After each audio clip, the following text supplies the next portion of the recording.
right, what's going on, everybody?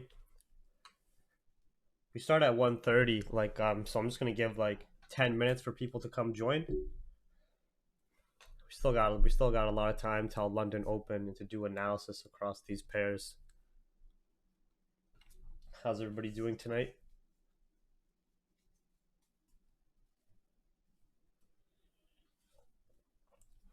Is there audio issues? Should be fine.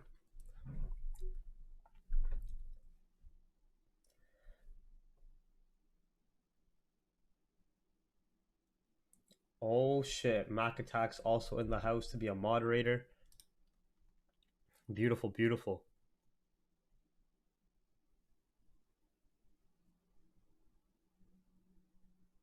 Investors scale back long positions on most Asian currencies. I'm about to bust. Yeah, don't worry. We're going to be starting soon, doing some intraday and scalp trade idea analysis on gold, GBPJPY, EURUSD, USDCAD, GBP Usd, as well as US30. Kazi also in the chat to be a moderator. It's going to be a fun night. Mac and Kaz in the chat to moderate. Let's get it going. We got the boys in here.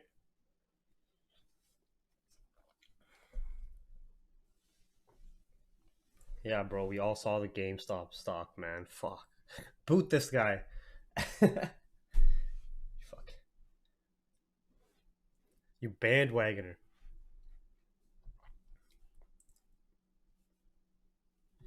All right, before we start, for anybody who always has questions about how to contact me or any of the free capital hungry resources, take a screenshot of this right now. If you can't find your way around that after, then maybe it's not for you, you know? All right, feel free to ask questions about technicals, fundamentals, and overall financial markets as we watch them, or any analysis we do through the stream, of course. Don't be asking for direct signals or spam and stupid shit in the chat. Like, you know what I mean? Any questions about the Capital Hungry private service, go to capitalhungry.com or message me on Telegram. My Telegram contact is multiple areas on the screen and in the description. You know what I mean? It's 2021. You guys are at your desk, sitting at the computer. Please don't be like, hey, Jeeve, what's your Telegram? Hey, Jeeve, what's your Twitter? Hey, Jeeve, how do I message you? Come on, you guys are adults here. All right?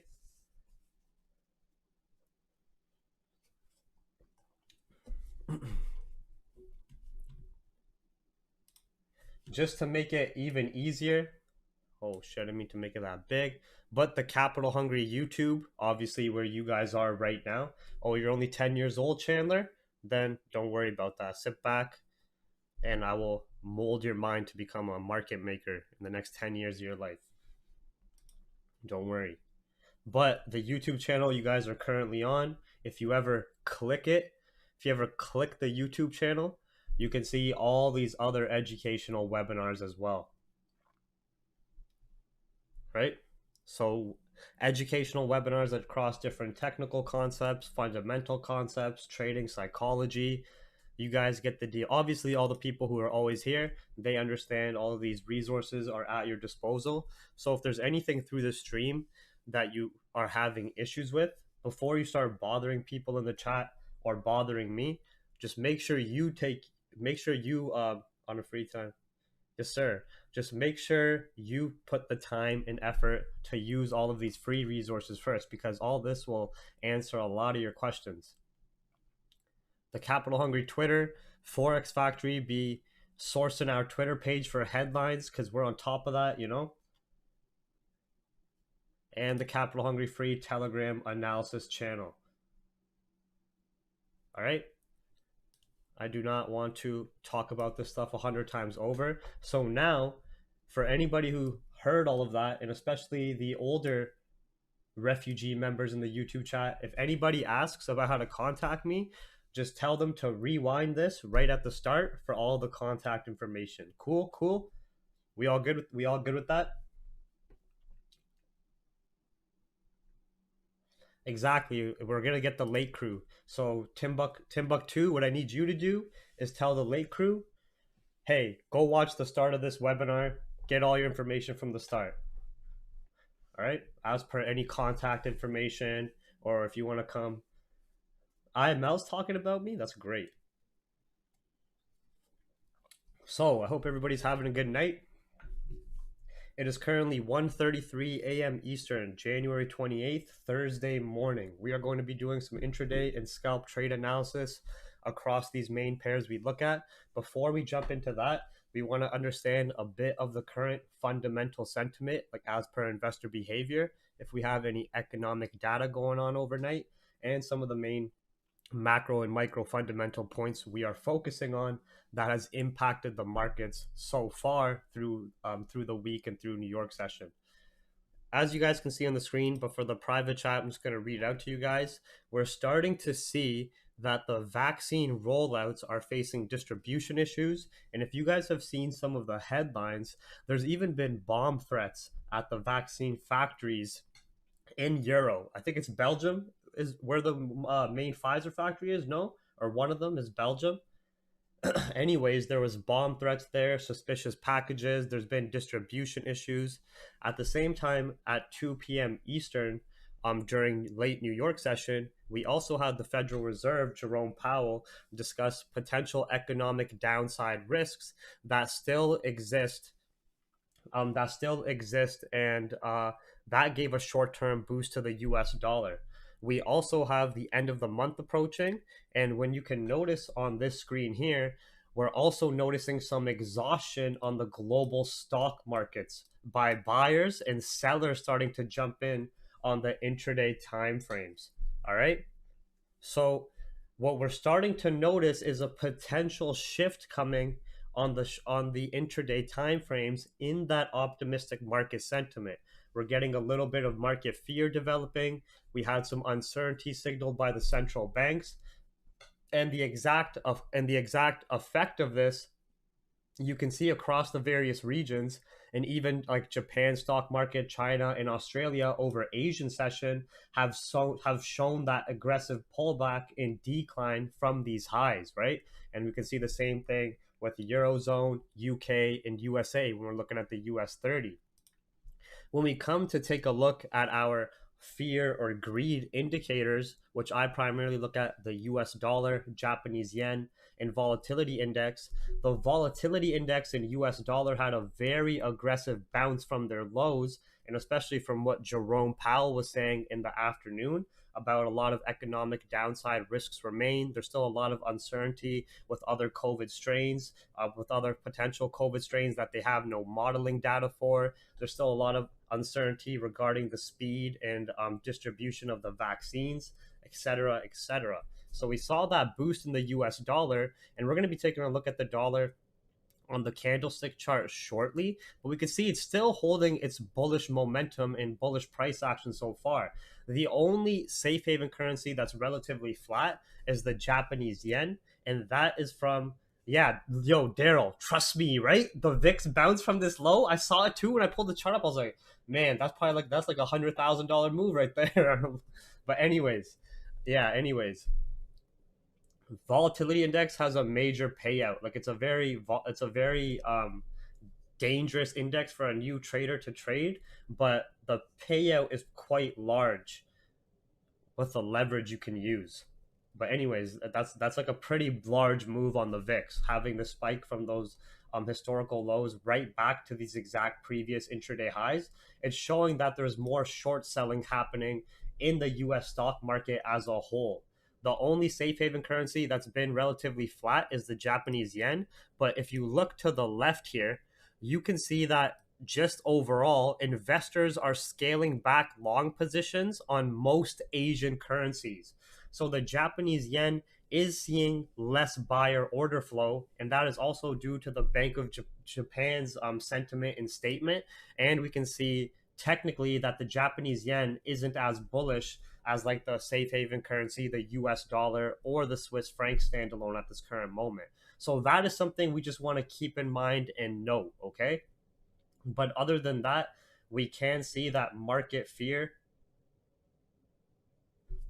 we can see that market fear is starting to pick up when we're looking at the upside in the US dollar and the VIX. So we're just going to be looking at the US dollar here on the 30-minute chart overnight. Oh, sorry, that's the yen.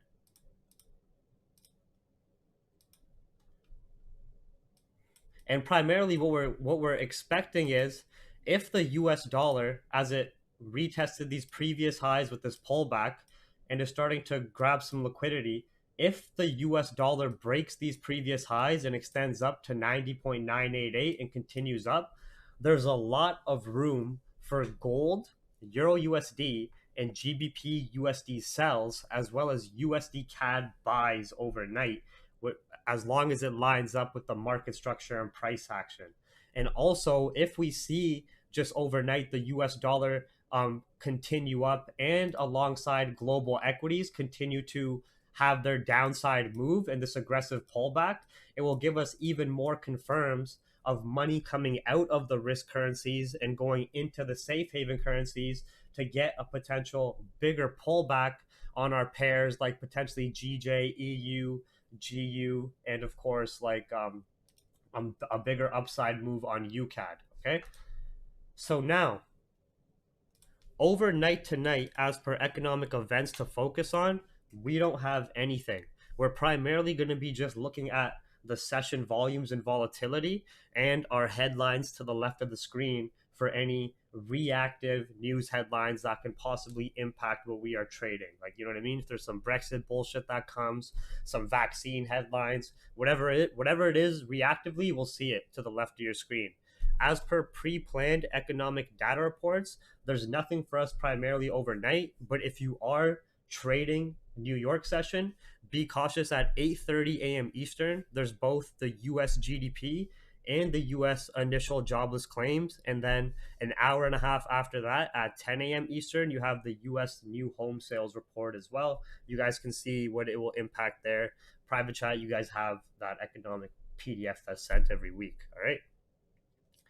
Before we start doing our analysis and before we start, man, we should have took that little gold scalp off the 1836 for the upper wick. But anyways, no impulse trades. Before we start doing our analysis, remember, yes, as traders, our goal is to put some risk into the market for a potential reward, but we also have to focus on staying as emotionally neutral as possible, following our trading plans and following our risk management plans. Okay, so stay smart and avoid crashing your account. Number one rule in trading is to protect our capital and survive and then profit. So don't forget about that. Let me give you guys a quick seizure for the people who don't pay attention to that. Private chat, go read the mental reminder right now. All right, now let's look at gold here. So we can see that when we zoom out here on gold, we are seeing essentially more impulsive sell plays ever since the US dollar has been getting bought up from its lows, and we've had more overall market optimism regarding vaccine talks, and then stronger consolidation phases. So overall, what I am looking for, as we are failing to break these consolidation zone highs and this order block highs, is another potential impulsive move to the downside as long as the US dollar remains strong and we have that very clean technical break below 1836 higher time frame key level. But what we can see when we pull out our key levels and zoom into the market structure is that from this 1803 low point, right, we had bullish market structure and buyers jump in the market to start printing intraday highs. Buyers printed this intraday high, and then we had this aggressive pullback to revisit the Biden inauguration price point, which failed to break previous lows and started. So I created and connected this bullish trend line from this point, right? What we want to identify is even though buyers respected failing to break these previous lows, sellers exit and buyers jump back in, the upside move failed to retest those previous highs or create a new high.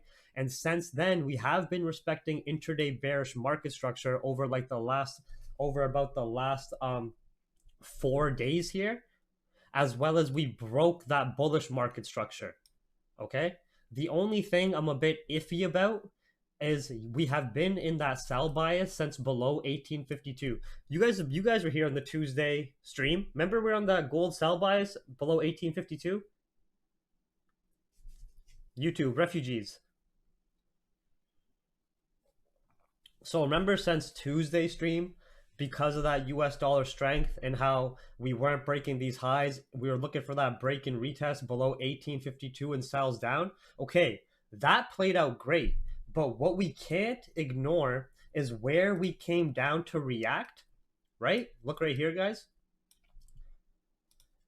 Look at how many times we've had candle body closures at this 1836 level. Even when you have these aggressive sell-offs, look at how many times we've rejected this area. And even if you have an aggressive wick, look where the actual candle bodies are closing. This is the only thing that is stopping me from jumping into a gold sell now, because there is strong possibility of getting a bounce here. And just how we've seen gold behave, look at how aggressive gold, even though gold has slowly been making its way down, look at how aggressive these intraday pullbacks are, or these ranges are, as it's been making its way down. So if we don't break 1836 again, don't be surprised with how gold has been behaving over the last couple of weeks that we're going to do a more aggressive pullback right back to 1845 again. Okay? So yes, we're in that bearish bias. Yes, those sells below 1852 ran great, but we can't ignore that even with those sell plays, sellers have failed to break 1836 previous intraday lows, which is also a higher time frame key level. Okay, so now let's observe that rejection on the lower time frames here and see what's going on. We go to the 1 minute. So now we can start to see an order block being formed. You can see that over the last about 6 hours worth of price action, as we've made our way down on the 1 minute, this remember this aggressive drop ends up being a wick on the intraday, 30-minute, and hourly chart. The candle bodies close above 1836. This downside move, it failed to retest those lows and it respected 1836. Now you can see that we are entering a consolidation in decision point here, where we're starting to react from about 1839, these candle body highs, to these pretty much candle body lows right below 1836. If you want to take a gold buy scalp, a corrective buy scalp up to 1845, we need continued validation of failing to break these lows, and then on the 1 minute time frame, candle breaks above these candle body highs to show that this is buyer side liquidity. Sellers are exiting the market, showing sellers exhaustion for that pullback to retest that hourly bearish market structure. Make sense? Otherwise, if gold just continues to range, doesn't break these candle body highs, because the market structure is still bearish and because the US dollar is still strong, the secondary in this quote is gold against the US dollar, of course. If we just continue to range and then break these candle body lows, this is still assumed to be sell side liquidity to finally get a candle close and impulsive break below 1836 and take those sells down. But primarily what I'm looking for is either scalp buys from a break of 1839 to 1845. This is a very strong decision point. If we reject here, very high risk, high reward sell area. If we break and retest above, that's showing us more buyers momentum and buyers entering the market, because now we're breaking that bearish market structure after validating that support at 1836, which also happens to be previous intraday lows, where, remember when we zoom out again, just let me clean this up a bit. Remember when we come to the hourly and we zoom out again, we haven't broken pretty much this price point over like the last 2 weeks, right? You can see the amount of rejections here. So I don't want us to start jumping in sells willy-nilly and gold ends up creating a zone above 36 and then doing a deeper pullback or pushing up, or having this type of reaction off the key level again and doing an aggressive pullback. But I also don't want to jump in buys unless we break above that 1 minute order block. And as a scalp and intraday trader, even if we go to retest that bearish structure, that's 50 pips up. You know what I'm saying? So does that make sense for gold? The key entry points and decision points that we're looking at are 1836, 1839, and 1844, 1845 here. So let me just label that out.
All right, so does that make sense on gold before I jump on to GJ? We're just going to be casually watching the dollar. If the dollar continues down and shows exhaustion at these highs, let me clean this up so you guys can just see the candles. Then there's more potential that will break above 1839 in that 1 minute order block for those 50 pip scalps up to that retest point, and then watch price action accordingly. But if we see US dollar strength, then obviously there's more potential that gold can continue down if we break below 1836, and we just want to keep an eye on the headlines to the left as well.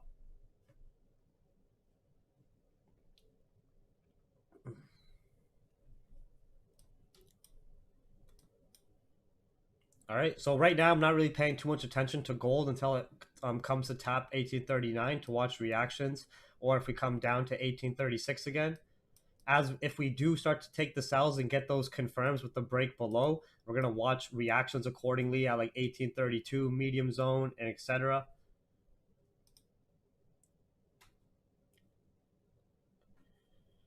No, the NASDAQ halt on the GameStop video game stock is not going to impact the entire US dollar. Repeat it in yourself, logically Repeat it to yourself logically like that. Hey, will this video game store stock impact the entire US economy in dollar? And then say, oh, wait, probably not, right?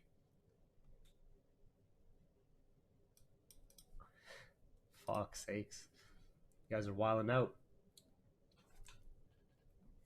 AI trading, yeah, it's worth it to obviously program your own trading algorithm based on your style, because then you can remove emotions out of the picture. But it's not easy to program that. If you can, then yeah. So let's watch what happens. Right now, we're just in a bit of a consolidation zone and order block. It was a nice little 20 pip bounce off 1836 so far, but we don't want to marry buys or jump in buys unless we get a break of these 1 minute highs and the order block highs to show more buyer order flow jumping in the market and buyers momentum. Then we can take that squeeze. Otherwise, as we are in bearish market structure, this is still assumed to be sell side liquidity. We just need the validation and break below our key level in 1 minute lows, and then there's a lot of room to the downside. All right, cool. If I go to GJ now.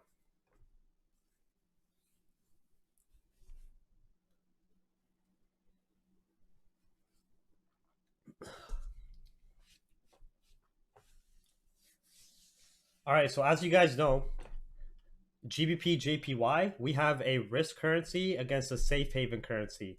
Now, the Japanese yen hasn't been as strong as the US dollar short term, primarily because most Asian currencies are seeing long positions get scaled back on, and from the Bank of Japan sentiment. Okay. What we can also identify is that GBP JPY buyers are continuously printing new highs, and we are having this bullish trending market. But what we have to understand is, as we peak new highs, GJ has a very strong tendency to start to range on the intraday and lower time frames. Okay, if you zoom out here and see the way it behaves,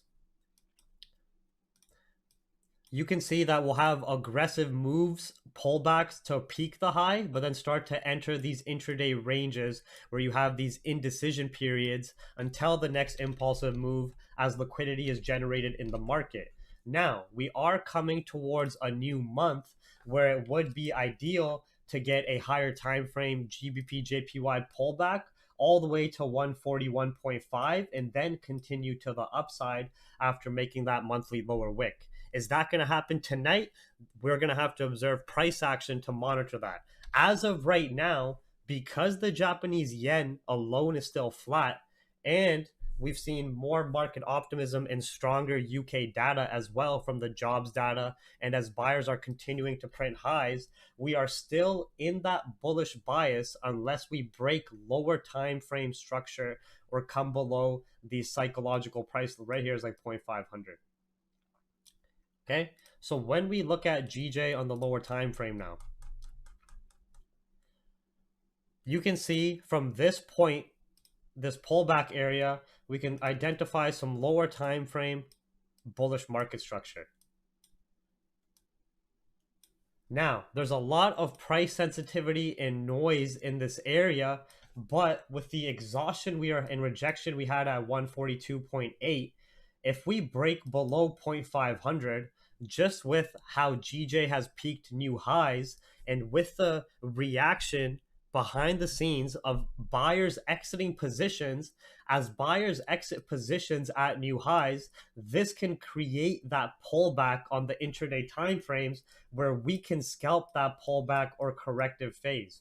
But we're only going to have the confirms to do so if we can break this lower time frame bullish market structure and start to create some corrective bearish market structure. All right. Other than that, if at London Open, so German Open is right now pre-London hours in 3 minutes, and then London Open at 3 a.m. Eastern. If at pre-London hours and London Open, we still continue to respect the 0.500 psychological price level in 1 minute lows, then we're still going to remain in that bullish bias and look to revisit 0.800 and 143 new highs. All right. But primarily, we have to be very cautious with GJ's price positioning, as when you look at how GJ behaves, every time a new high gets printed on the intraday time frames on the hourly 4-hour chart, you get pullbacks from these areas.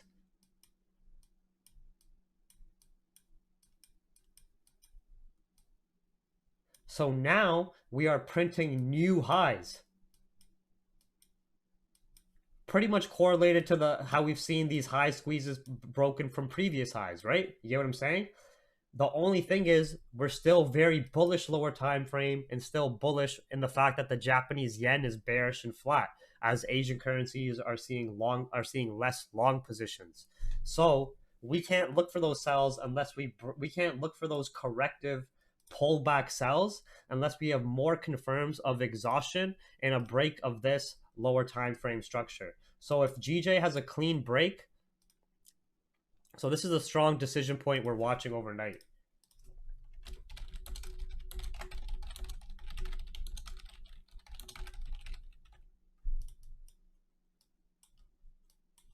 Remember, this is new intraday highs.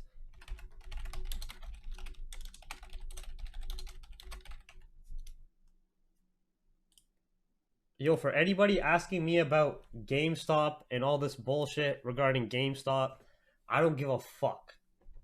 Not to be rude, I do not give a fuck about this GameStop social media nonsense, all right? These types of pump and dump schemes or manipulation on stocks, currencies, commodities happens all the time in the markets. It was just the fact that this happened from more of a social media aspect and from a retail trading perspective where it's really taken news and it's gotten a lot of attention from anybody. But there's no difference from this or to what Kodak did. Like if you guys come here and we go to the chart, right? The same shit GameStop did. Look what Kodak did.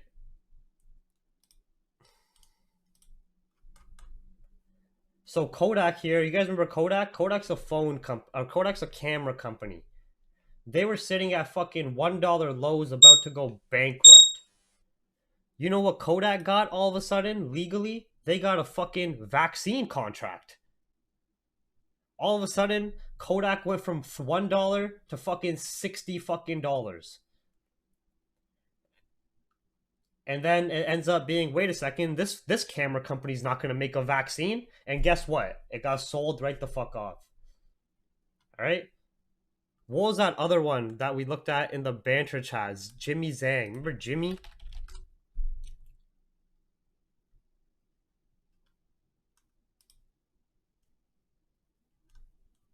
Remember Jimmy Lay?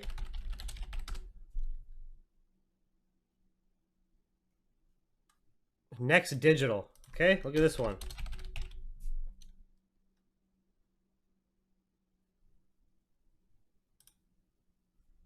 Oh, look at this. This is Next Digital. Went from fucking 1 cent, not even 1 cent, all the way up to like $3. It's like a 400% increase. How am I showing you guys these pump and dumps off the top of my head, off random shit, off a stock, off this is in the Asian markets. This isn't the Kodak. That was in New York Stock Exchange. This is Asian markets. Remember oil? Remember when oil went minus 40? What do you think happened there? So this shit with the Wall Street bets and with what's going on with GameStop, yeah, it's cool. It's some new social media movement that all these fucking basement dwellers think they can move the market and shit like that. That's all good. But do I give a fuck about it? No. Do I trade stocks? No. I trade currencies, gold, commodities, and the indexes, right? Every time there's a new social media trend, like for example, you remember when Bitcoin hit 40K?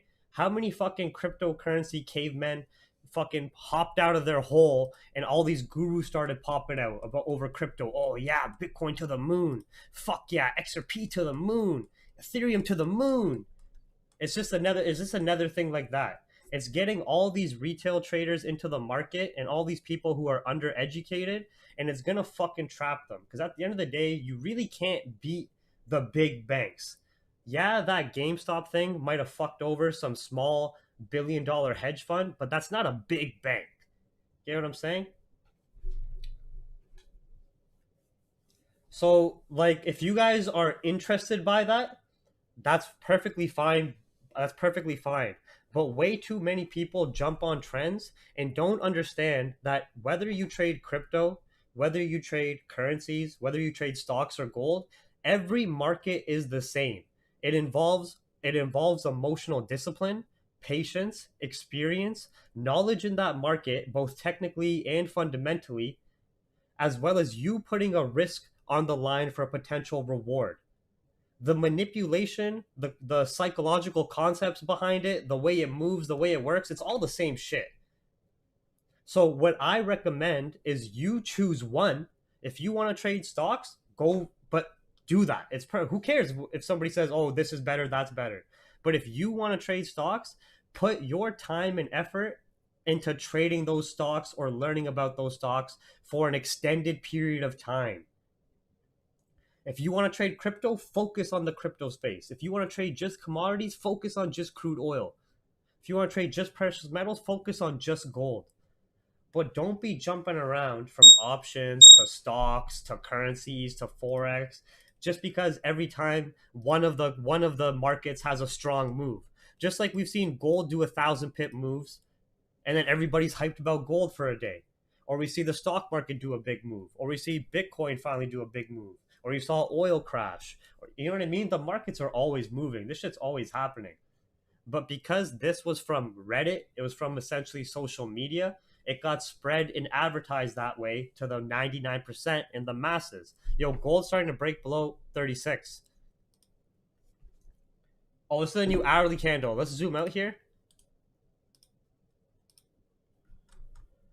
The new hourly candle does have a little bit of a top wick. This can melt if we stay below 36, but keep in mind that we still have an hour till London open, all right?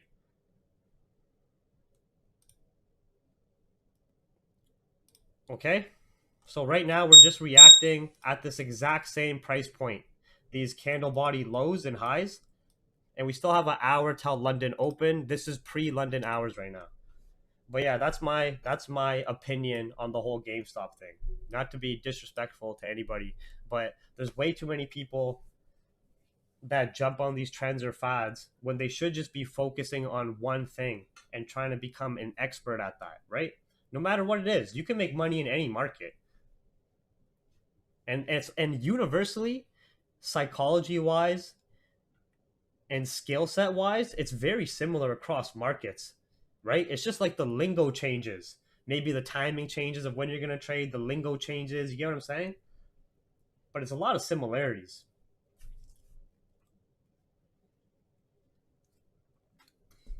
Everybody, yeah. That alarm, you guys hear it? It should be muted, no? My PC is muted right now. You guys shouldn't hear those alarms. You guys still hear that?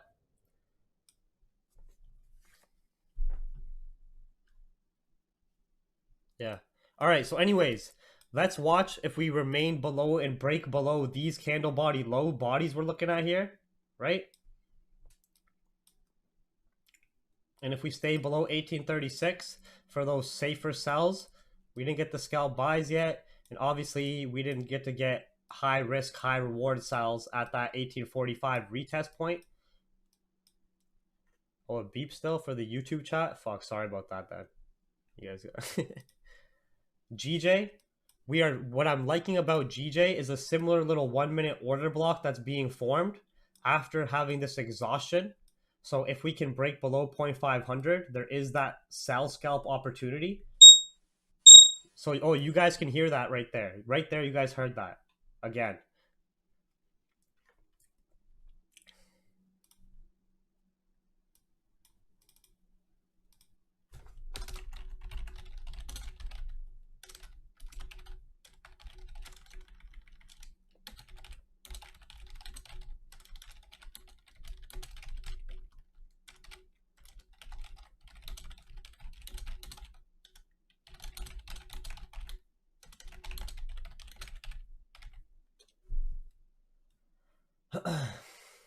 I don't know. My PC's muted, yo. You guys shouldn't. You guys shouldn't be hearing that. I'll have to edit it here. 1 second.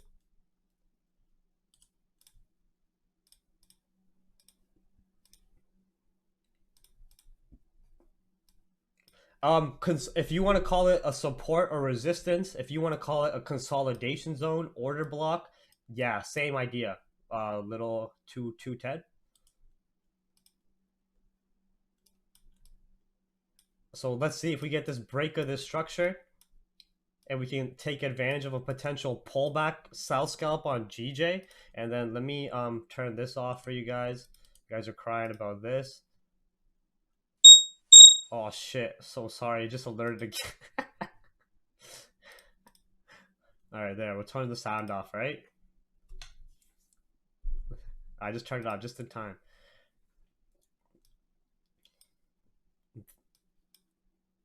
The time frame is right here, like right next to the symbol.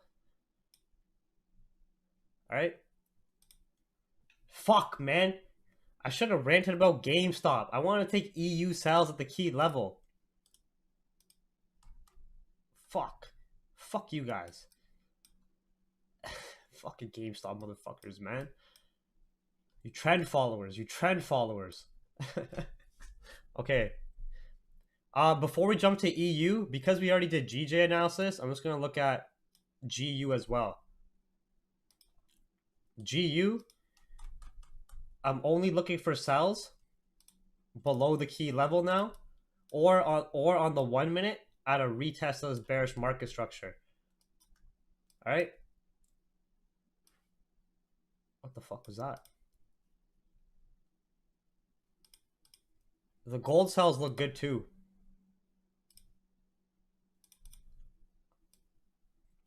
If we break those candle body lows.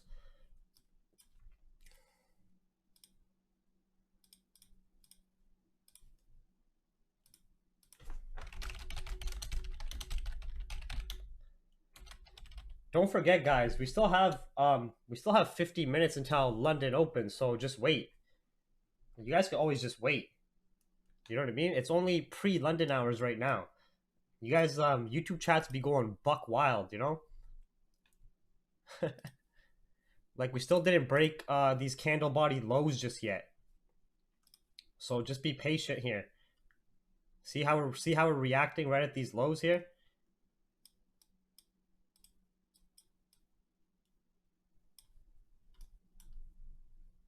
All right.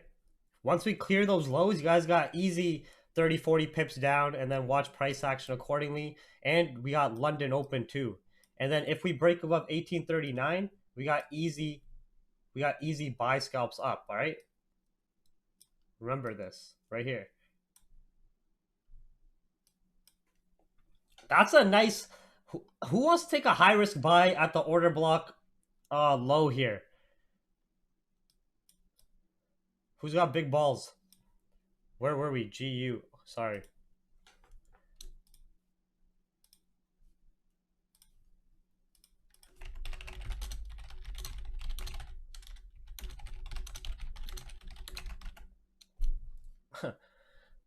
I just drank a coffee, man. I'm all right. I'll just have. It's just gonna make me go to the washroom after. That's all.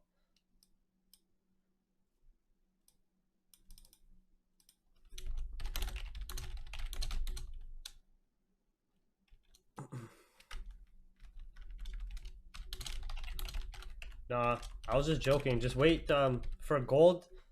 Just wait until we break out of the order block on the 1 minute consolidation and wait till London open. The big balls thing was just like a inside joke. Ballsy. You know, refugees be ballsy.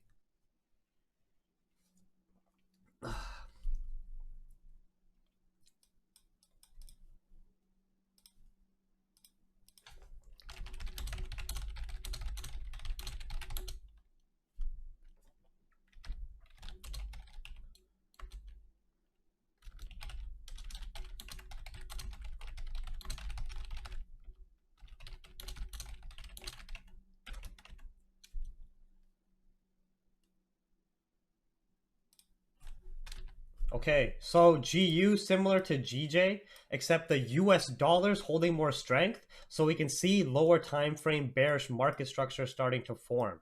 What I'm looking at, I know somebody still took the gold buys, but it's up to you guys. I'm still waiting for I gave you guys the safe entries.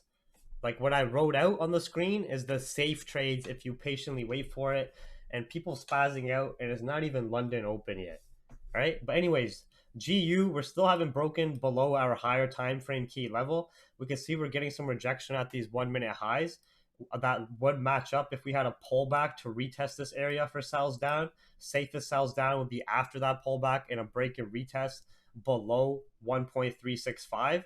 I would only be looking for GU buys if we notice that the dollar goes bearish overnight and ends up fading out this strength, and we break above this lower time frame bearish market structure in 1.3695.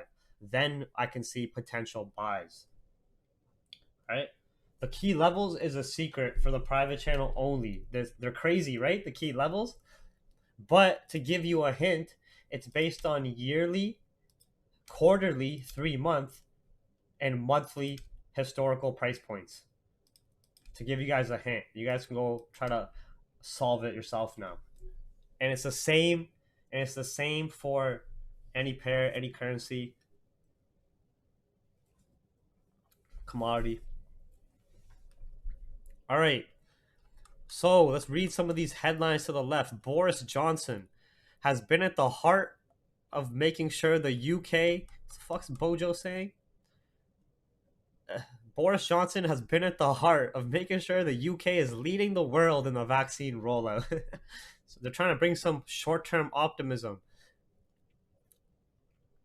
Not much. The UK is stronger together. Blah, blah, blah, blah, blah, blah.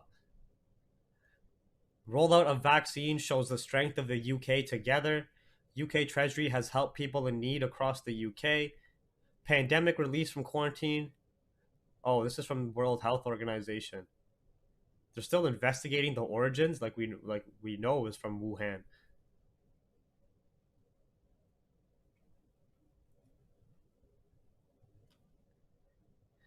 I don't think the vaccine's good news, but like the market, like it's optimistic for the market, so that's why as traders we have to, like, you know what I mean? All right, not too much going on here as per the economic headlines. GJ, we're still below 0.500. Nice little quick little retest there. I think we could slowly start making our way down, but still ideal if you want to wait for London Open. Anybody take a big ball low order block low entry? Shh, Adonis, you did? Is that how you said the shh? Or Reggie did? Reggie probably did. Reggie did. Don't worry, if it breaks above 1839, we'll get that 45 squeeze.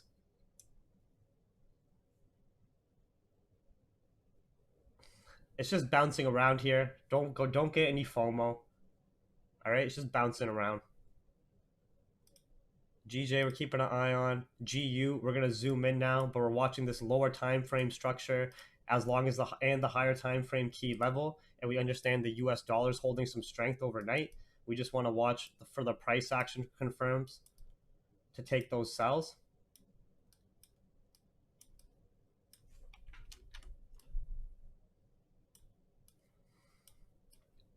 Yeah, you know how GameStop, you know how everybody's hyped about this GameStop thing, and it fucking lost that hedge fund like $1 billion, and like these retail traders made hundreds of thousands or millions.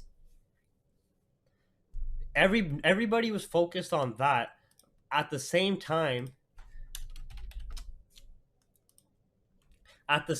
here, you had the Bank of Japan central bank head, right? They were talking about, so as you guys know, the Bank of Japan, similar to the Federal Reserve for the US, they control the supply and distribution essentially of the Japanese yen, interest rates, quantitative easing, purchasing of bonds, purchasing of ETFs, etc., etc. Do you guys know what ETFs are? A simple way to put an ETF is like the definition of it is exchange traded fund, right? But it's essentially in this example, it's essentially a collective of stocks across the various industries in the Japanese stock market, right? Exactly. So it's a collection of stocks. So you have an ETF for this Japanese Nikkei stock index, right? So the Bank of Japan openly says here that they have been purchasing Japanese stocks, ETFs, right, for an extended period of time and pushing up the Japanese stock market. And they openly said here that based on their rough estimate of their holdings, they won't take a loss unless the Japanese Nikkei fell below 21K.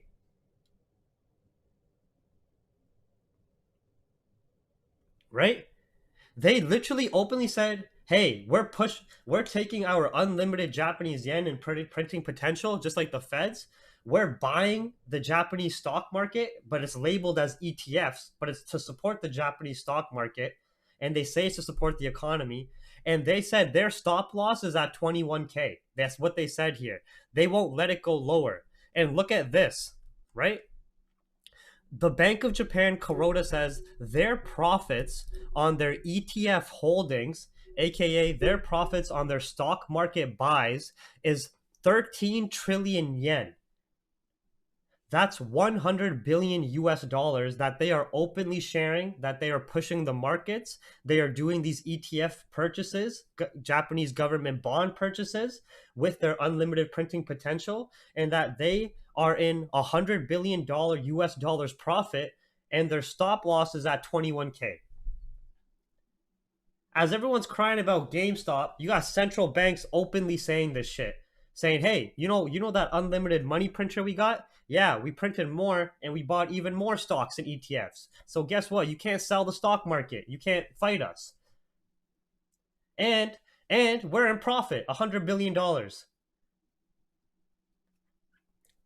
You get what I'm saying? So even though American and the Federal Reserve is doing the exact same thing with the US stock market, purchasing US government bonds, ETFs, the same idea. Every single central bank is doing the same idea for their respective economy. They're saying, listen, they're saying it's to support the economy. But at the end of the day, millions of people still lost their job. Small businesses got destroyed, right? And the only people that are benefiting from this are the people in the central banks, the 1%, the government, and corporations.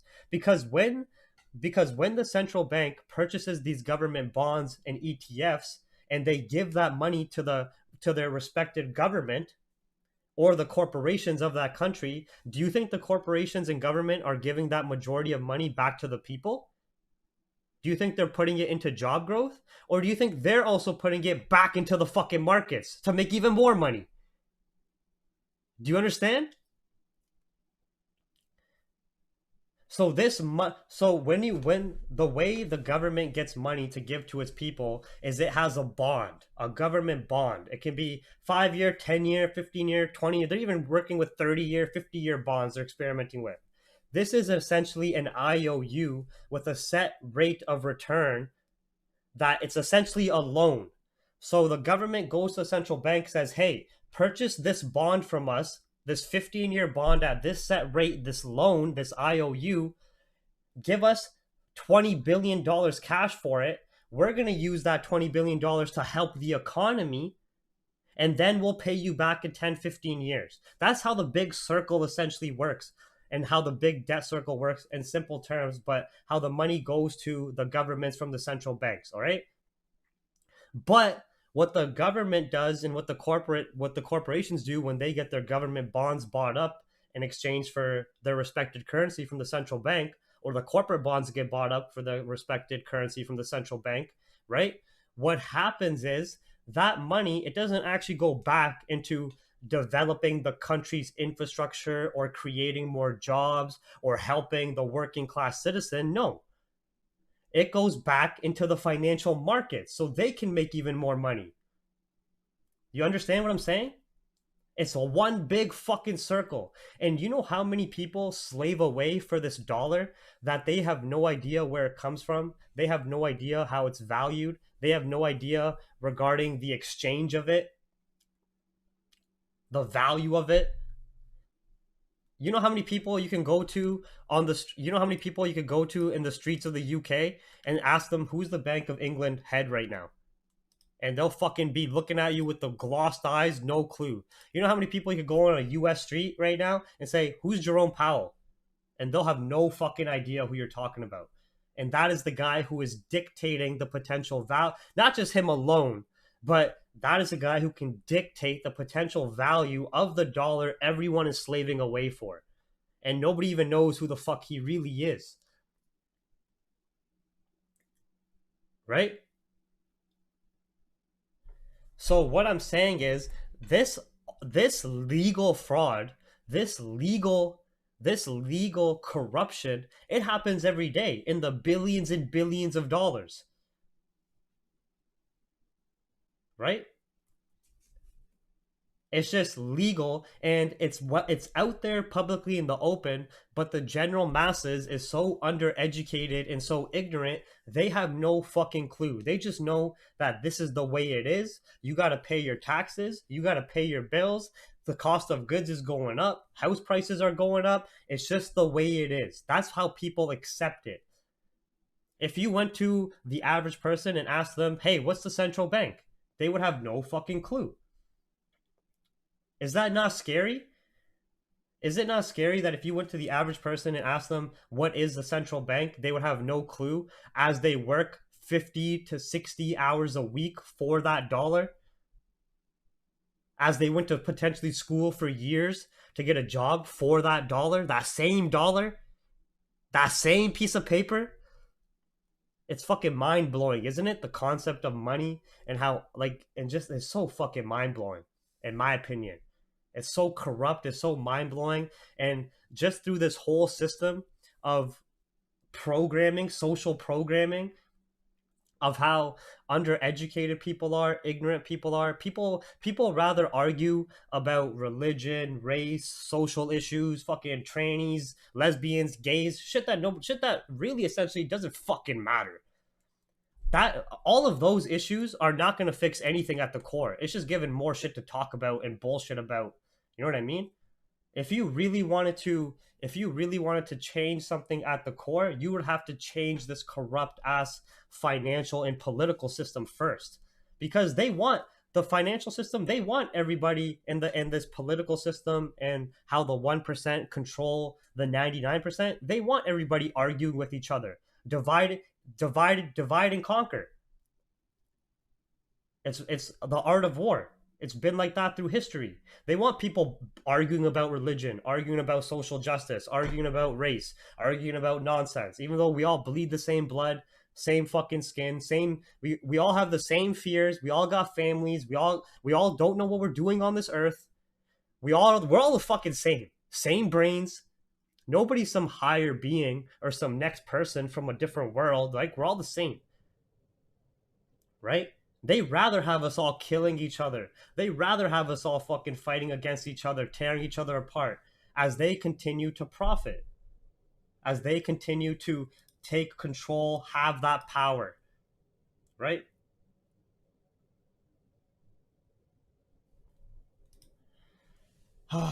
Gold messing around. Let's see if we get that break. This is a new 30-minute candle in 4 minutes. We shared our analysis on gold, GJ and GU. Anybody take the GJ sell scalp? You're up 10 pips. GU, no clean break below the key level yet. Let's be patient for GU because we'll get the pullback at London. And Euro USD, we'll look at now. All right. So it's not conspiracy. None of this is conspiracy theory. You're seeing the Bank of Japan head say that. You're seeing Jerome Powell, the central bank head, talk about what they're going to do with the US dollar, how they're going to moderate it, what their financial goals are. You're seeing the amount of money going into the stock market. You're seeing the billions and billions of dollars the 1% make. What's the conspiracy behind it? Right? It's no I just need other people to be as financially literate, and that's not coming from like any point of disrespect, because anybody can learn what I know. It just takes time and effort, right?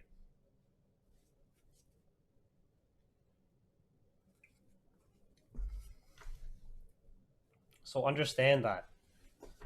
So all we can do as traders of this corrupt ass financial market is take advantage of that, because at the end of the day we are not going to be able to change this system. As much as you would want to have a utopian society or where everything is fair, you know what I mean, everybody gets food, you don't have millions of people dying from starvation or famine, you don't have millions of people dying from poverty or from war, right? That's never actually going to happen. That's a dream world. All we can do is, during our short time on this earth where nobody knows what we're really supposed to be doing here, is try to live a fulfilling life. And I think that comes from pursuing a passion and skill set and trying to achieve accomplishments that make you proud, whether it's in the financial market, sports, business. Because at the end of the day, nobody can tell you to live higher life because nobody knows what we're doing here. Elon Musk can be a visionary, the Tony Stark of our generation. He does not know what we're supposed to be doing on this earth. Nobody knows. In the whole history of humanity, nobody's truly known why the fuck we're here. It's just a continuous cycle of life and death on repeat. Right? So if you understand that, there's two ways you can approach that. One, it can give you an existential crisis and make you very depressed because you're like, oh fuck, what's the point? Or two, you can be optimistic about it and use your time efficiently. Use your time. Chase after what you want. Live a fulfilling life. Push yourself. Develop your weaknesses and turn them into strengths. Go experience things. Challenge yourself. Go against the status quo. Right? Because why not? What do you have to lose? What else are we going to be doing on this earth? Do you really want to work till you die? Because everybody else is doing that, and they've done that. And then I've seen all these people after, in their ages, like I have a few friends in the healthcare industry that are nurses and doctors, and they say the most depressing shit is seeing these 70, 80-year-olds in their deathbed who are just depressed about the life they led and have tons and tons of regrets. And guess what? At that point, there's nothing you can do. Now's the time we can do something.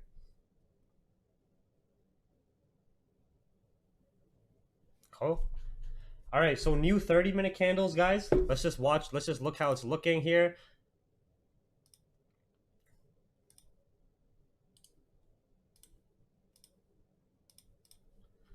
I like how the previous 30 closed bearish. It still didn't have a clean break below 1830. Oh, it did. We have at least a close below 1836. I would like a nice meltdown if we remain below 1836, all right? We just need a break below these candle body lows. What we're looking at here. We have no confirms for the safe buys just yet. The buys are only above 1839 to target 1845 bearish market structure retest point, all right? And the safe sells could be coming up potentially soon if we have candle body closures below here on the 1 minute time frame. As this consolidation zone so far is assumed to be sell side liquidity unless we broke above the 1 minute highs. We're seeing our risk currencies are starting to hit some weekly lows. Australian dollar hits a 4-week low, doing that deeper pullback. GJ, new 30-minute candle. Let's see if it can get a wick to 0.500 and slow continuation down, creeping down.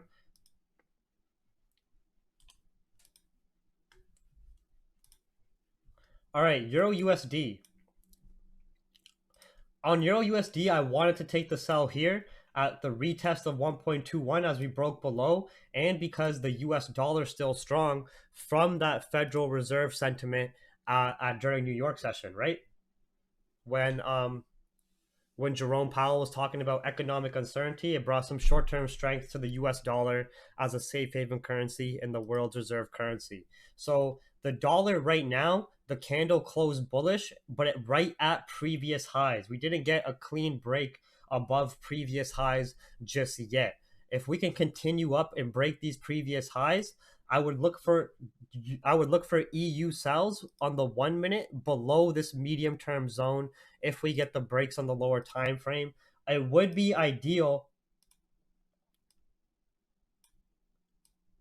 It would be ideal if we got another retest of 1.21, but I would only be looking for buys above 1.21, otherwise primarily in a sell bias on EU.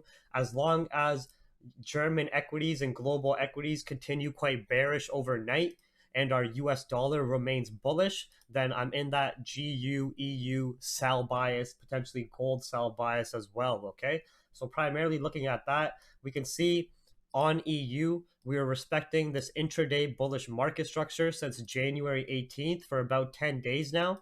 Where on the intraday time frames, we were printing new highs as we were peaking up until this pullback phase, which failed to retest these highs, and we broke and retested that structure, now coming below the key level. All right, so a squeeze down below this medium term zone to revisit these lows in intraday bullish market structure for a 30 to 40 pip range would be ideal.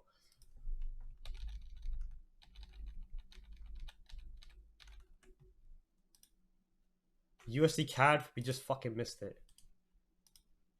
Fuck. USD CAD, we can see some nice bullish market structure developing. Very strong respect to our higher time frame key level.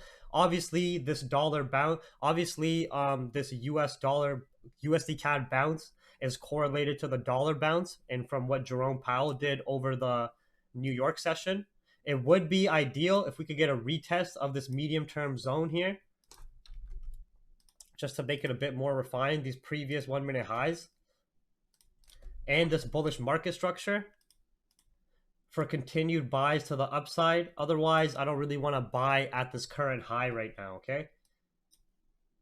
And when I come back, we are going to do some, US30 analysis, and then I'll look at your guys' charts. Jack, just send out a chart link again in about 5 minutes when I'm back from the washroom, all right? I'll be back in a second here.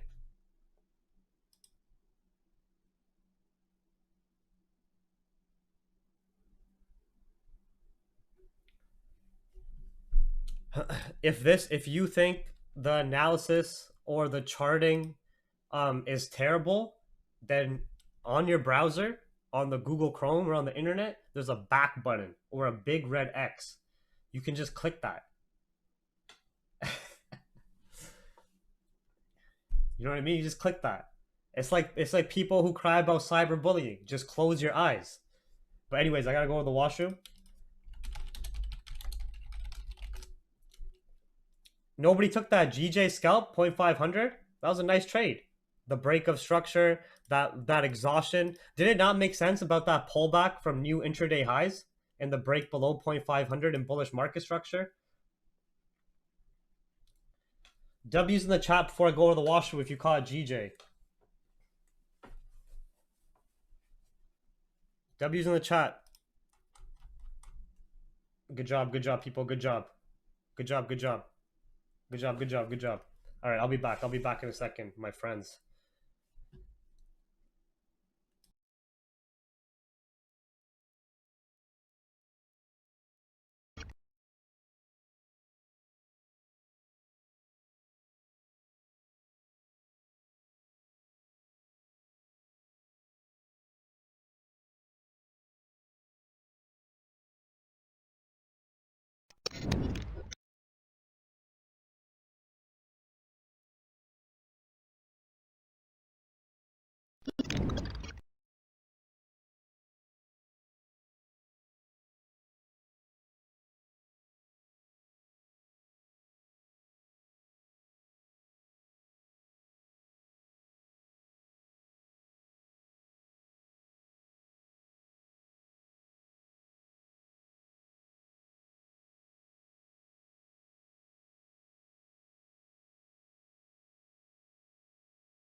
Okay.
What's going on here? All right, so I'm back. So I had to go to the washroom. 18 minutes till London Open.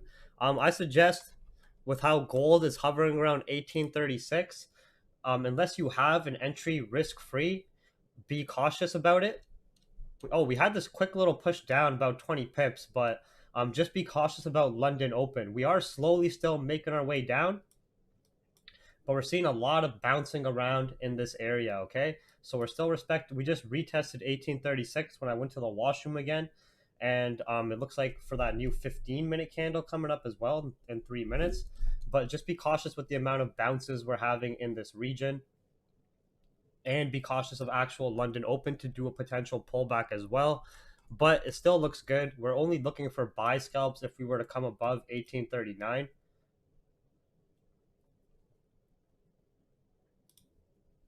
Sorry, I've been muted on the Zoom. I was just saying be careful with London Open. Like, it still looks good if you got a retest entry at 1836, but just be cautious of London Open and how we're bouncing around here, and the new 15-minute candle as well, okay? GJ, the sell scalp, corrective sell scalp is still active. You got anywhere from 10 to 15 pips if you took the 0.500 entries. Hopefully for London Open, we can get another pullback and then a continuation to the downside. GU, nice break and retest of the key level for a quick scalp, but we're still waiting for a cleaner retest with possibly at London Open. The US dollar is still holding that strength short term, as well as equities are showing that exhaustion. One sec here, my girlfriend's just calling me. Why's she calling me at 2:40 a.m.? Euro USD on the 1 minute, we're going to be waiting for the pullback at London Open, then a break below this medium term zone. Or if we were to get another retest of the key level, that would be ideal. But I'm not sure if we're going to get that. Right now, we've just been consolidating over the last few hours. Yeah, this is a new 15-minute candle coming up now. Just watch the amount of how we've been bouncing here. And just let me answer this phone call. Drunk? No, it's like fucking... It's Thursday. Long Branch? No, in Etobicoke? I'm not. 1 second here, guys.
All right, all good. This is why I said let's just be patient with the gold on the new 15-minute candle, as it's still playing around between these candle body lows, bouncing around. So let's just wait till London for gold. And we're getting that deeper pullback of 0.500 again as well for this new 15-minute candle. Because don't forget, that was a nice quick scalp, but there's still a lot of price sensitivity to the left here, okay? So yes, if we maintain below 0.500, we have some more room for corrective downside. But if we come back above 0.500 and we bounce from this price sensitivity area on the intraday and buyers jump back in, then for London, we're going to be adapting to buys above this order block high, right back to the intraday highs. All right. But hopefully most of you guys got to secure GJ or leave a runner risk-free for London Open now. GBP USD, same idea. We didn't say GJ was bearish. We're just scalping the sell, the corrective sell below. Right? We're just playing that pullback. If it starts forming bearish market structure, we'll be watching that.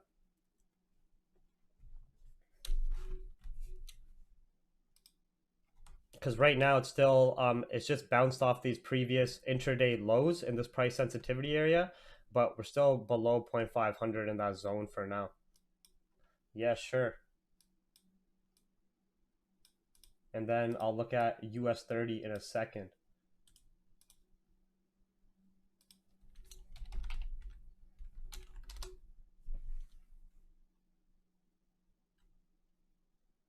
Yeah, if you guys enjoy these streams, then make sure to like and subscribe.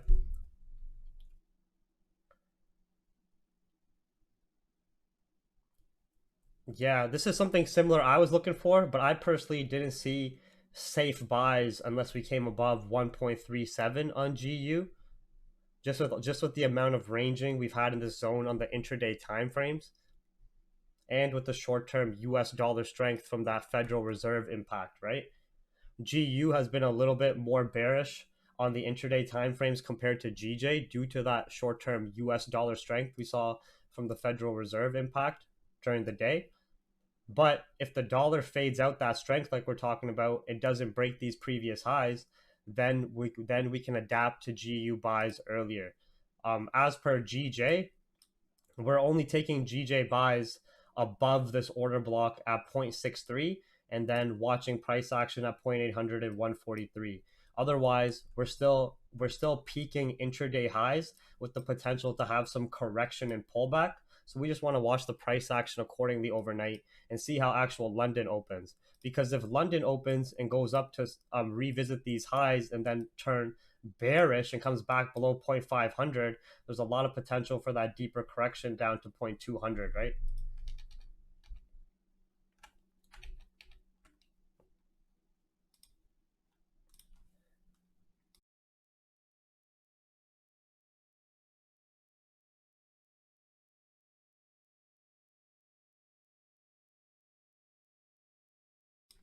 And GU, I'm just primarily watching to see if we get pullback sells at the like GU. We're waiting till London open. If we get the pullback sells from 368 and then continuation down, or after we break below 365. Gold buys, I'm only taking gold buys if we fail to break these lows at London open, then come above this order block on the 1 minute key level 1836 and 1839, and we have that 50 pip range to retest intraday bearish market structure up to 1845. Otherwise, I'm not looking for gold buys unless we had these confirms for safe buys. All right. Yes.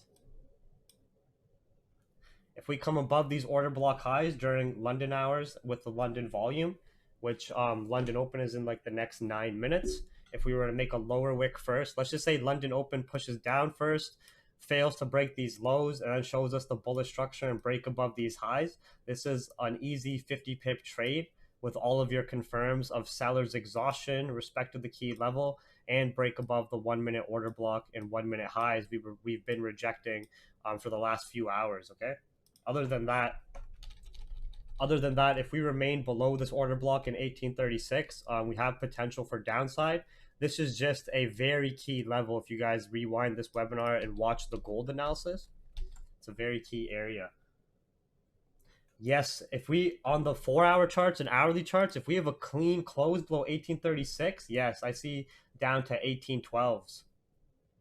But you can see on the 4-hour investorology the amount of times we failed to break this area over the last 10 days, right?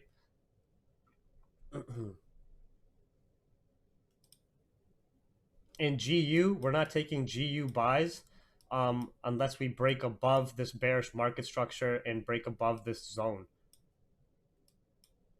Because with how the US dollar has short-term strength, I would need to see more buyers momentum with a break of this bearish market structure that's been respected for like the last 12 hours, and then I could easily start to see some squeezes up to revisit these previous 1 minute highs, where even that's 30 to 40 pips up, right? But yeah, be patient. Let's just see how London actually opens up. We're looking at some of the headlines to the left of the screen. we can see our risk currencies are still weakening. Canadian dollars weak, Australian dollars weak. German health minister says we'll experience at least another 10 weeks of a coronavirus vaccine shortage.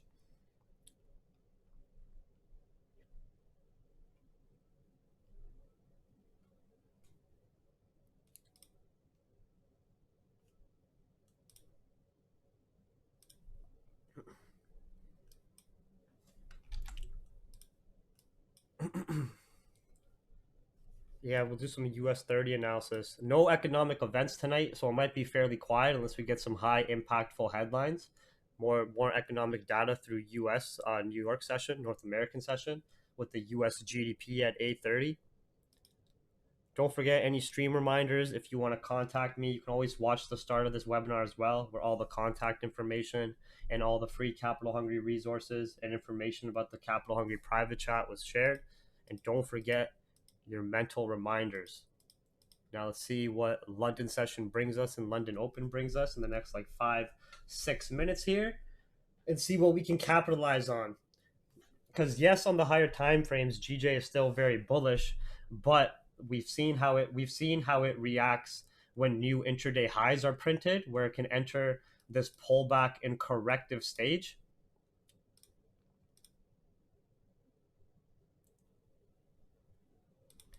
Where I would have much more confidence to take buys at these intraday high levels if on the 1 minute we came back above 0.500 and cleared 6.5.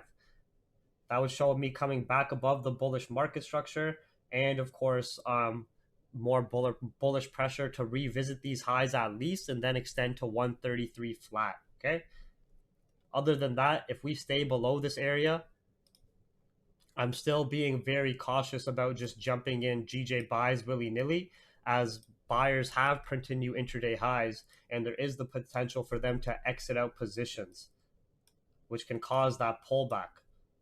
So let's just watch accordingly. If you got this scalp from 0.500, it was a nice like 15 pips, 10-15 pips. And worst case, runners got taken out risk-free or came back to your entry.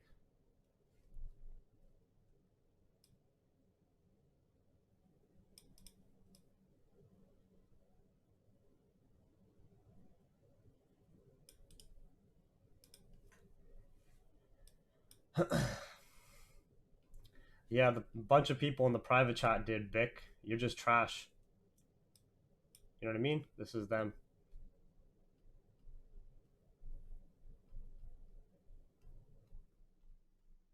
Yes, I did. Yes, I did. Yes, I did. Right? So, Vic, you've been watching me for 6 years. Even before I started trading, you probably been watching me. Step your game up instead of worrying about everybody else. And use your real name once in a while. I'm personally not trading till February now. I made my money early in the month, so now I'm waiting till February. But I'd be looking for the exact same trades that we'd be sharing here. Like I would still be looking for the same gold setup for the safe buys, right?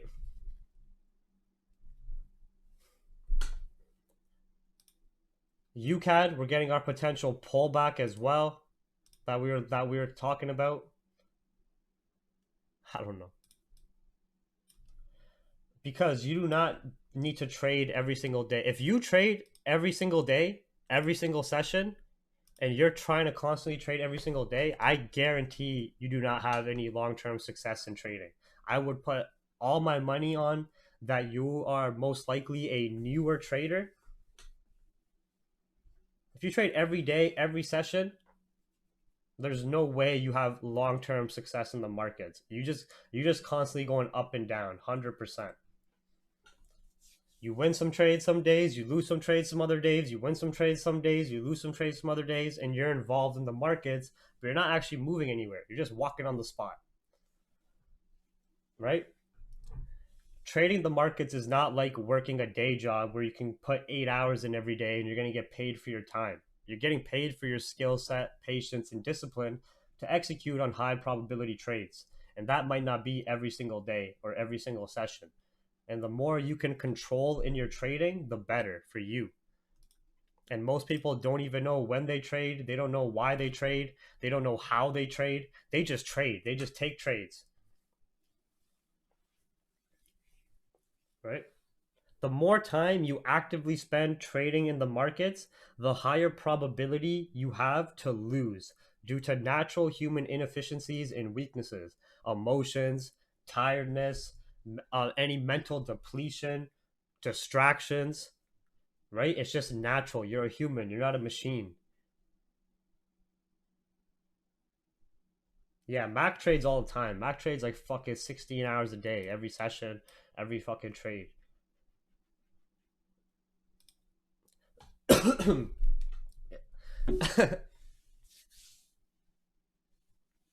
No, not 200K. I didn't turn 3,000 to 200K. I took $1,500 to 70 around 75K. But that was just through compound trading, and then I started scalping later on too. But no, I never did a run like that. 3,000 to 200. That'd be nice. Roast Mac. Mac's our boy, you know. Oh, sorry, I didn't see you guys sent a chart here. GBP NZD. Same thing, eh? Sweep up the highs, take their orders out, fail to break there, and then jump in sells for your 20, 10, 20 pips down. You really like this setup, eh?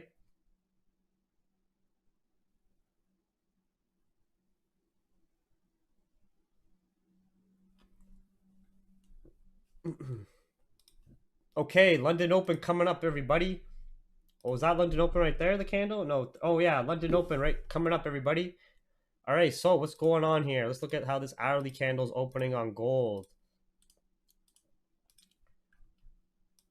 So we had this bearish candle close, but a fairly weak bearish candle close on gold so far. We are still below 1836, but not too much of a significant top wick. I would like us just to fall off the cliff and straight melt,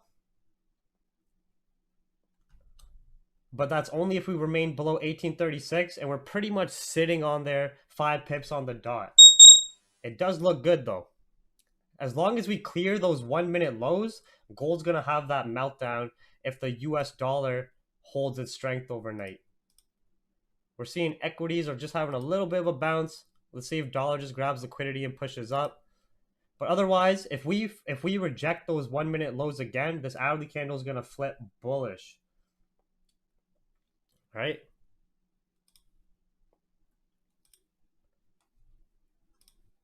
See these same points? Like if we reject here again, we are going to come back above 1836, and then we might start looking to adapt to buys. But if you're in 1836 sells right now, set it risk-free so you don't take a loss just with how gold whips up and down, okay?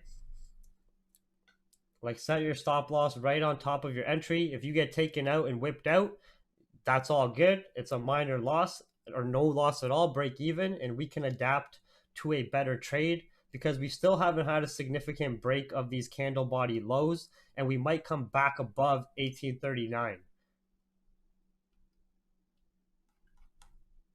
All right.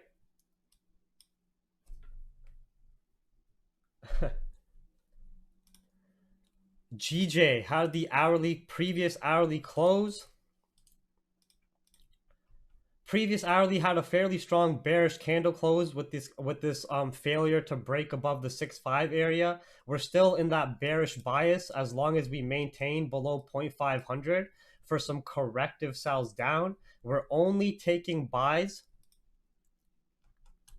We're only taking buys on GJ either if we break above 6.5 or if we came down to 0.200 or 142 flat and have a bounce, okay? So let's watch accordingly. We're still sitting, but what you guys argue? Who you guys arguing?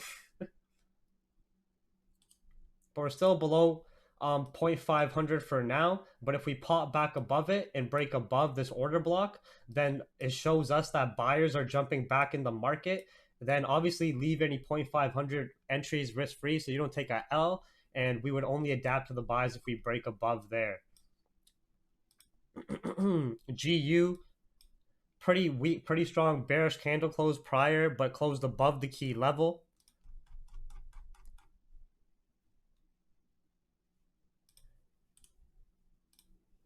We still want the break below.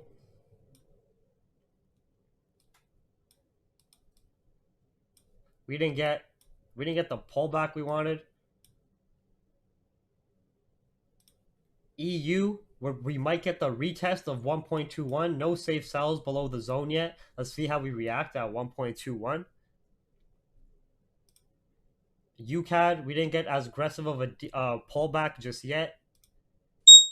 US30, fuck man.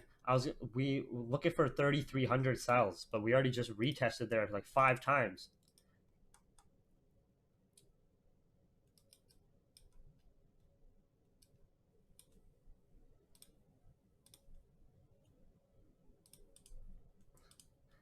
As long as we maintain below 30.300, if we get any retest there, I'd be looking for sells. Otherwise, only buys above this point. Gold, see what I'm talking about on gold here? How it's having a lot of mess at these 1 minute lows in 1836. That's why I said don't rush anything, or worst case, set risk free so you don't take a loss. All right, because gold is still being very indecisive at those previous intraday lows that we failed to break multiple times, which also just happens to line up like around the 1836 key level. Okay, so just be very mindful of that. And you can always sweep these lows and take that 30 pips down. Otherwise, we're still only taking buys above 1839 up to here. All right.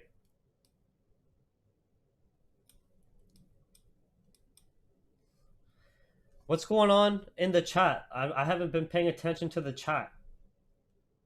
Y'all spazzing out over here.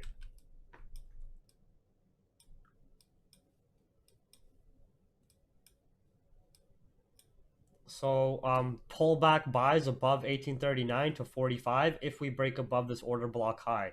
Otherwise, if gold just rejects here, I don't like to mess around with gold when it's in these 1 minute order blocks and ranges. If you like to scalp that and ping pong it, that's up to your discretion. You know what I mean? Dollars also rejecting previous highs created and might give a potential deeper pullback. So let's be cautious with EU, how it reacts at 1.21 here. We're only taking EU buys if we have a clean break above there. And obviously we're running the inverse range up to 1.2137. But that's only if we have a clean break and retest above 1.21. And if the US dollar turns bearish, then we'll run that 30 pip move to the upside. But other than that, we can see the reactions we've been getting here as well over the last few hours.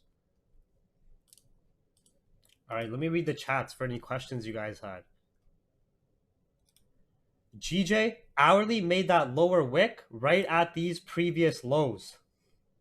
So it looks like we might start getting buyers in the market if we break above 0.500. And then obviously 0.65. But right now, it's still below 0.500. What's going on between Mac and some guy named Soul? Why is Mac, why are you so heated, bro? Iron Man's here too now? You guys are going off? I guess. What's going on? What's going on? Mac is our fun uncle. Roast Mac? I don't want to roast Mac.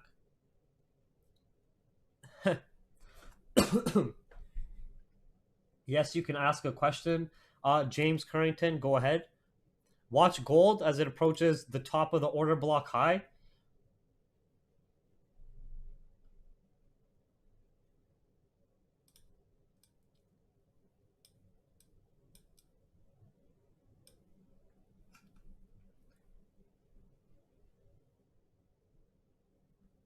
Mac, why are you saying you'll fix someone's job? Dude, you want to spar with me? You want to spar with me? Stop dodging you? I don't even know who the fuck you are. This is the first time I've ever seen you in the chat. You guys are fucking weird, man. The FOMC short-term impact on gold was a bit of downside from that US dollar bounce. Like we saw. Yeah, who the fuck is that guy?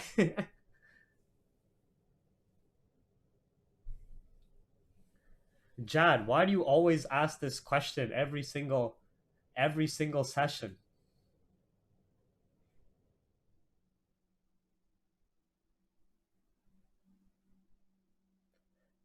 No, the 1 minute candle confirmations are good for scalp trades and entries at key price points. If you watch the other educational webinars on this YouTube channel,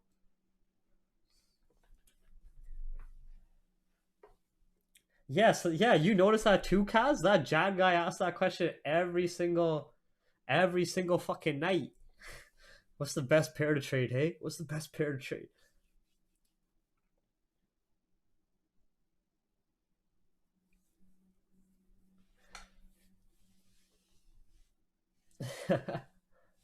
Yeah, so far not much is going on. If we break above 1839, we'll take those 50 pip buys to the upside. Gold, no clean break above 0.500 just yet. There's a very solid rejection at this previous bounce point, and as the 1 hour created that lower wick, now we're starting to get a potential break above. So if we break above the order block 1 minute highs, look for those safe scalp buys up the ranges.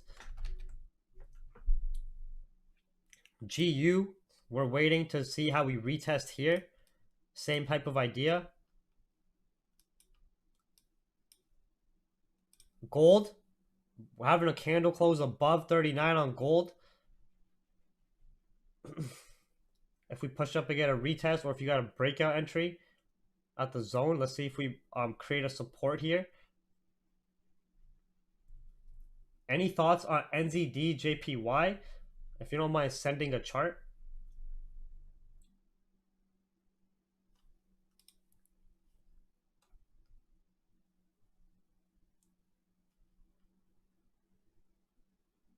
Stop getting offended, Mac, bro. Fuck. Let's zoom in here. I want to watch. I'm not entering or looking for an entry just yet. I want to see how this 1 minute candle closes. Because if it closes fairly weak with a wick rejecting this area, and the next candle creates a wick and flips bullish, this is gonna push up. But if it closes back in range like this, but if it closes back in range, then it's not like if you get a bearish close back in range, then it's not looking so hot. But this was not bad. That was fast though.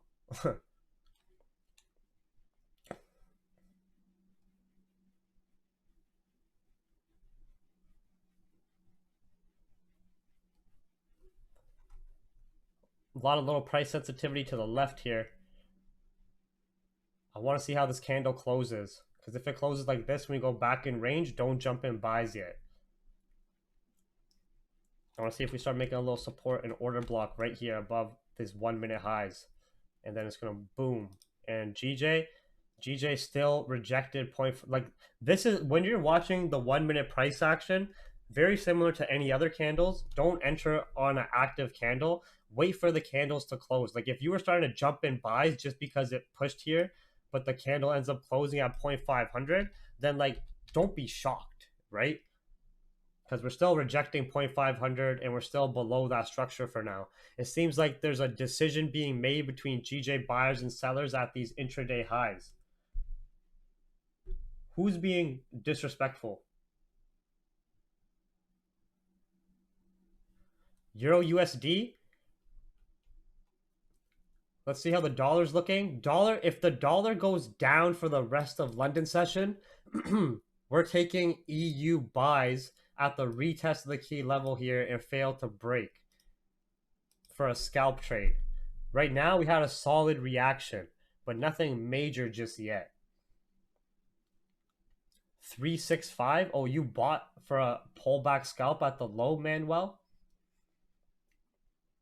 So yeah, Investorology, what I was noticing is multiple rejections and failures at these 1 minute candle body lows. We could see that this bearish corrective structure has been respected.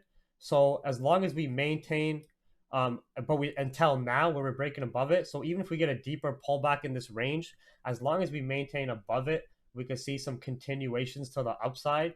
But that's only going to come from if the dollar remains flat overnight, right? The dollar right now is rejecting previous highs. So if it can continue down and fade out that strength from what the Fed said, then I see a lot of potential for that EU upside. I primarily use market execution personally. USDCAD, we might get that deeper retest of this bullish structure as well. US30 breaking above the bearish market structure, creating a support. Now, we're seeing that we failed to revisit these lows, created this flat candle body support, and coming above 3,300 now. If we create an order block here, start to look for those buys. But watch 1 minute where you react at previous price sensitivity areas. Hey, you got banned from the chat. Yo, Mac, why are you banning people for no reason? Why'd you ban Ben J Hall?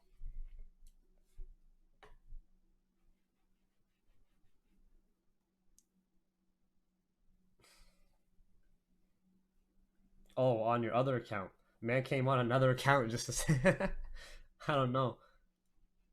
Mac, what are you doing, bro? What are you doing? Yes, flat candle body support. Yes, sir. I like these reactions so far, but I want to see steroids hitting. No, no steroids for me. GJ, still no clean breaks above 0.500. That's why I don't want to start jumping in buys until we come above 0.65. Otherwise, that sell bias is still active if we remain below this structure and below this bear structure.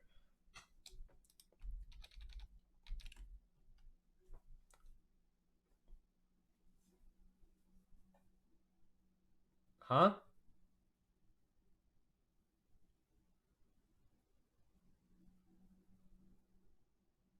Everybody wants me... Group vote. Who wants me to kick Mac? Who wants me to remove Mac's moderator powers? Say, put a 1 in the chat. Let's see what...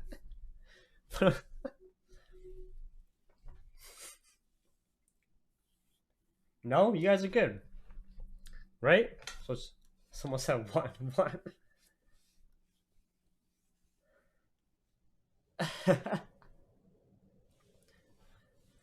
Fuck. Gold? Where's gold sitting at? Did it come back in the range? Oh, that was nice, man. Did anybody catch a gold buy scalp? I can't look at every fucking pair every minute, man. Shit, it's so annoying. And the chats. And the 5 chats. Anybody take this gold buy scalp? These 39 retests? Guys? Oh, at least you got 20 pips. Set yourself risk-free and secure some partials. But our target's 40, 44, 45. You feel me? I like this. This was very nice price action. And the candle bodies. Yeah, just secure some partial positions. Chandler, I'm the one who's providing the analysis, giving the trade ideas, providing all this information and trade ideas across 6 pairs. I'm not going to fucking say the entry for every single pair in every single second. All right? Once the trade ideas are given, use your fucking, rub your 2 brain cells together you got in your head, start clicking them together, like how your mom and dad be clapping cheeks in the bedroom. Clap your fucking 2 brain cells like that and say, hey, should I take this trade and use my money and take this trade? Or should I be a bitch and sit on the sidelines and cry and wait for a signal? Right? All right, cool. All right, guys. So anyways, let's just watch this accordingly. This is a new 15-minute candle. So this is why I just wanted you guys to secure some as partials for 20 pips. And we can slowly still make our way up.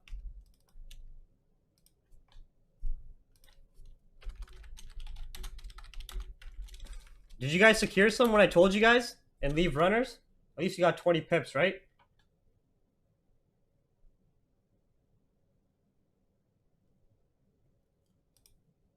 GU, we're still waiting for sells here or sells below the level.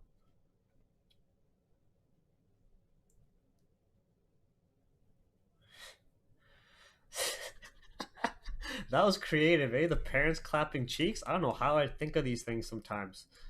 In the next room, guy's covering his ears. Fuck, mom. Shut up, mom and dad. I'm trying to study the markets. And you're coming here with that anger towards me. It's not my fault. Oh, shit, man. So that was a quick little 15, 20 pip scalp. You got to be quick on gold. That's why I told you guys to secure quickly. Who listened to me and actually secured some? Right? Okay, good.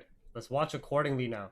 Because you got to be quick with gold. Gold, when you're scalping it, it gives these moves quick, 10, 20 pips. So that's why as soon as I saw it do this little quick impulsive move and squeeze 25 pips, might as well hold some and then anything else is risk-free. You get taken out risk-free, you know? So just watch it accordingly now. Because this is the new 15-minute candle right here, where we can still slowly make our way up to retest this bearish market structure. But let's watch accordingly now. It was a nice quick squeeze. For you guys who don't understand scalping, you're only supposed to spend a few minutes in the market. You're trading small ranges. You're not day trading. All right? So that's why I told you guys, quickly scalp it, secure some partial positions, take some profit. If you get taken out risk-free now, who cares? We're going to watch again for more entries to scalp. All right? So wait. GJ still respecting our sell analysis for anybody who took 0.500 sells at the rejections. Matthew, you understand exactly. Thank you, Matthew. Why, when you notice that happens all the time, why trust your emotions to say, oh, it's not going to happen this time? You might as well just secure some, and then if it happens, it happens, right? You're still in profit, but I'm just saying it was nice to secure here. Like if you got 39 entries, you're still in position, but it was, if you're scalping, it's good to take those 15, 20 pips.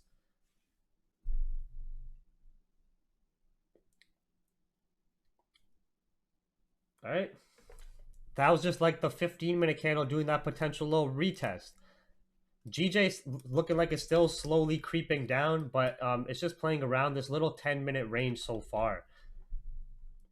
Anybody still trust my sell scalps and take 0.500 sells? Because we didn't have any confirms for the buys. You could have got another potential 10, 15 pips here.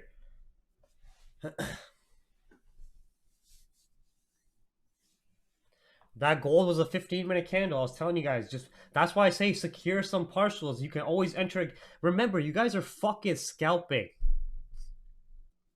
We're not swing trading. We're not taking swing trade entries here.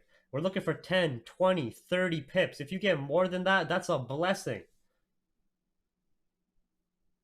And gold gives those moves quick. You have to be in and out. You feel me? What's it doing? Okay, now I would be cautious. The only reason now I'd be cautious is because the 15-minute candle just pushed up this 15-minute candle made its lower wick. But see where this 1-minute candle pushed up and rejected exactly? Now I'd be a little bit cautious about your buys here. Because now we might range more or do a bit of a deeper pullback.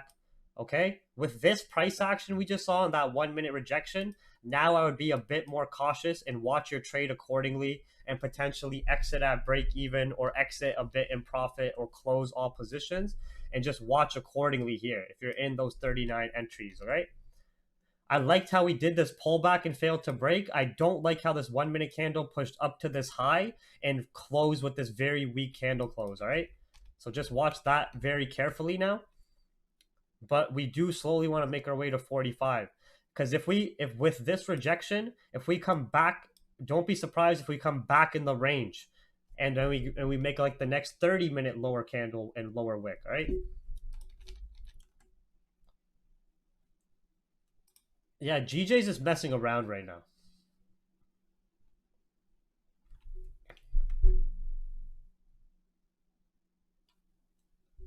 Yeah, pull out gain. When you're scalping, especially when you're trading a beast like gold, you have to understand how it behaves, and you can't start trading objective, and you can't start trading, sorry, based on your emotions and what you want and losing that objective outlook.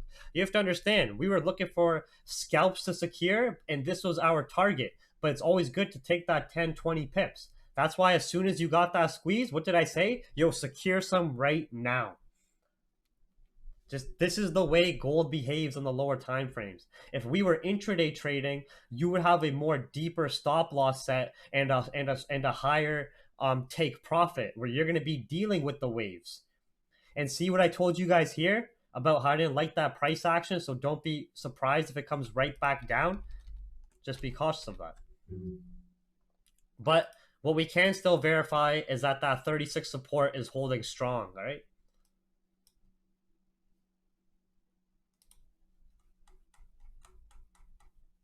Oh shit.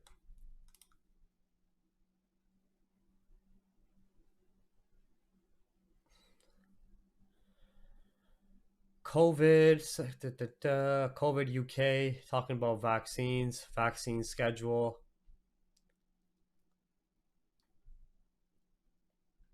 They got to accelerate the vaccination program.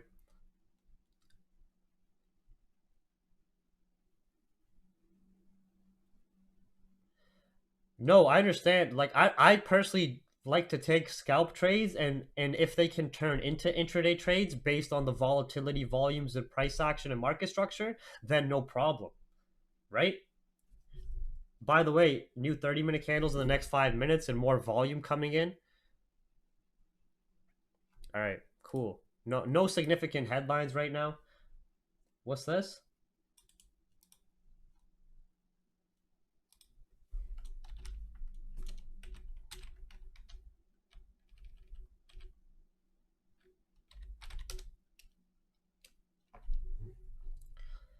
Fuck off, Jeeve. Waiting and smoking. Buy 50. This is the same fucking shit I said. Why are you sending it back to me then? And telling me fuck off. You're only gonna buy if it broke above that order block high, like I told you. You fuck off. So right now you're smoking, is what you're trying to tell us. Right now you're chilling and smoking. Is that what you're trying to tell us? Is that what you wanted to share? All right. What's this? NZDJPY. Yeah, but obviously I agree with you, dude. If we break below 0.200, you have an easier sell range.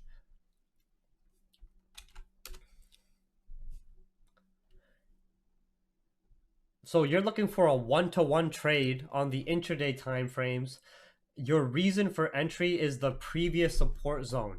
I would just be a little bit okay. I like the candle body rejection closures.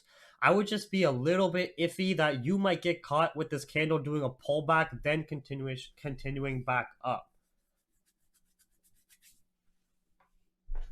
Right? So see what I was telling you guys about the 1 minute price action and how this initial quick retest in the 15-minute candle was looking good until this candle rejected and closed very weak. So I told you guys to exit all positions so you don't take a loss because we have the potential to potentially dig deeper back in the 1 minute range now for the new 30-minute candle. All right. So hopefully you guys are paying attention. GJ slowly chugging away. Slowly counter 10 trading sell scalp. Are you guys in the 0.500 trade? If you guys took the 0.500 sells, give me a W in the chat. Oh, sorry, that's not the cheeks clapping. That was my hands, like cheering for the GJ. What we want to target on GJ is 0.200. It's just slowly creeping there. Like what I want to target is this full 30 pip range. You feel me? But the way we're moving, how it's slowly creeping, just watch price action accordingly and secure some positions, 15 pips, leave your runners risk free, stress free trading, right? You're not stressing about being in drawdown. You're not stressing about taking an impulsive loss. You secured some positions. Mr. Samuel, let's break this down, my friend. So, you can also rewatch this. So, GJ, we can't ignore, is extremely bullish, correct? But the way the market works is when you have when you have buyers extend a move to the upside and go to a previous high, right? How do they exit the market? They have to close their positions. When they close their positions, sellers jump in hand to relieve them out of the market. There is no negative fundamental reason for this downside move. This is just the simple reaction of a new high being peaked on GJ and buyers who are in buy positions from dips exiting out positions and cashing out, sellers jumping in hand to create a pullback phase. And you can see when you zoom out on GJ can react at the same or previous intraday highs for weeks and have these pullback and corrective phases. Do you understand what I'm saying? As you can see here, correct? Does that make sense? So the reason we were anticipating potential pullback sells was assuming that reaction that if we don't break these highs with London volume and buyers start to cash out positions at these new highs, we can play those pullback sells. Now, we don't have enough confirms to just take those sells based on the intraday timeframes here. When we come to the 1 minute time frame, we can see a few things. We can see one, this very strong rejection at new intraday highs, which also lines up with a psychological price level 0.800. Two, starting to create lower time frame corrective bearish market structure, and even when we had these buy bounces, like we had this rejection at highs and this pullback. The pullback rejected bullish structure in previous lows. We had buyers jump back in. When buyers jump back in, that secondary high got significantly lower than the previous high, showing less buyer order flow in the market. Understand? At the same time there, we are also noticing that on the lower time frames, we're getting a break of this bullish market structure that's been respected over the last couple of days. Now, the only tricky thing is the higher time frames on GJ are still extremely bullish. What we are doing right now and what we took advantage of is a counter trend trade. It is a corrective trade, anticipating those sell plays, playing that counter trend sell scalp. The 0.500 PPL decision point, break below, counter trend trade. All right. When you look to the left, there's a lot of price sensitivity here where GJ can essentially keep bouncing off of and slowly making its way down. So when you are counter trend trading and scalping, you have to understand this, that you are going against the higher time frame structure. So when you are playing this, you have to be very cautious about that and secure positions accordingly. What I am looking for is the potential target to get a deeper retest to 0.200. But we could easily just come here and then have buyers jump right back into the market, as we've seen to the left here before. That's why when you are counter trend trading, you have to watch very objectively and take your emotions out. When you get your 10-15 pip scalp, secure some partials, leave your other runners risk free, take your risk and potential loss out of the market, and watch price action accordingly. All right. So yes, we are targeting 0.200. I advise people close some positions at 10-15 pips, but you have to watch price action accordingly. And if we do a 1 minute candle pullback right back to your entry, you can't be angry because the higher time frames on GJ are still bullish. This is just a corrective pullback phase. We don't know if the pullback phase is going to run 100 pips and buyers are going to jump in back in from 141 flat, or we don't know if the pullback phase is going to end at 0.200 and buyers will jump back in. That's why you have to be very objective, and when you're counter trend trading, understand that. Does that make sense? But the whole ideology behind that scalp trade was the concept of buyers exiting positions at new highs alongside the bearish market structure creation, break below 0.500 and a break below and retest of that bullish market structure. You can see we at least revisited these previous lows on the 1 minute for a scalp target, and we can watch accordingly. All right. The gold scalp was above 1839, but gold intraday time frames are still bearish. So when we came above 1839, we had strong break and retest on the 1 minute for entries. You had about 5 minutes on either the breakout or the retest to enter gold. As soon as we got this quick 20 to 30 pip squeeze, I advise we exit positions because there's still a lot of price sensitivity to the left we have to break above. And when you see gold behave on the lower time frames, even when it has aggressive bounces and impulsive moves, there's a lot of pullbacks that can happen in just as quick of a time. Like you can have 2 minutes push up in your 30 pips in profit, and you go take a piss, and gold's right back to your entry.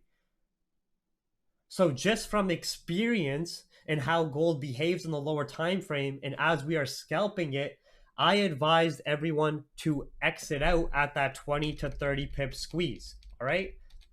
As per GJ, you had multiple entry points, either first, if you are more impulsive at the breakout, or any of these 3 or 4 retests of 0.500 where the 1 minute candle bodies close below the price point, below the bullish market structure, and obviously below the bearish structure.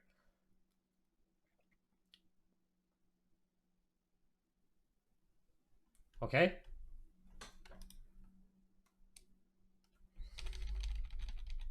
So gold is not a sell-off on the higher time frames. Gold is not bearish on the higher time frames, but the market does move in waves. What goes up does come down. When you have those buyers that push that market up, exit out and cash out and take their money out of the market. Sellers have to jump in hand in hand to relieve them out of the market. That's how the market works in simple terms. Obviously, there's a lot more involved in that, but that's what we were assessing.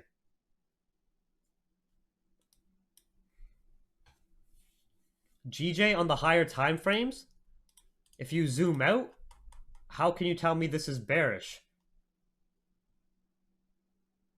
What we're scalping right now, you have to be very, because on this channel, and we don't only scalp trade, we only scalp trade during these live sessions. In the Capital Hungry private channel, we do higher time frame swing analysis on pairs, like full webinars and breakdowns across different pairs for intraday analysis, swing analysis, etc. Right? You have to understand when you're looking at the higher time frames from an intraday perspective and a swing trading perspective, your mindset is shifting. When you zoom out here, GJ is extremely bullish. Since the COVID crash, it's only been consistently printing new highs by buyers and slowly creeping up. As scalpers, all we did is play this very little play right here. Thank you. Exactly, right? All we understood is in recent price action, GJ peaked new intraday highs. There's the potential for a pullback. As scalp traders, that pullback can be 10, 15, 20, 30 pips. We can take advantage of that as a scalper. Okay? This left side is the news terminal. That's for private members only. And then the main feed where we send it now. Like these type of scalping sessions, we do every single night in a Zoom. But besides that, we also share higher time frame analysis, intraday analysis, market update webinars, news updates, mental updates, and everything else every single day, every single week, right? So like AUD, USD, we have we have scalp analysis we may do, but we still also patiently wait for our alerts or for price to come to these key swing decision points to take those investment opportunities as well on a potential different account where you can let those trades potentially run for days or weeks. It's a different mindset. You have a larger take profit and stop loss. You're going to be in the market for a longer period of time. It's not the same as scalping. You have to have a mental adjustment to that.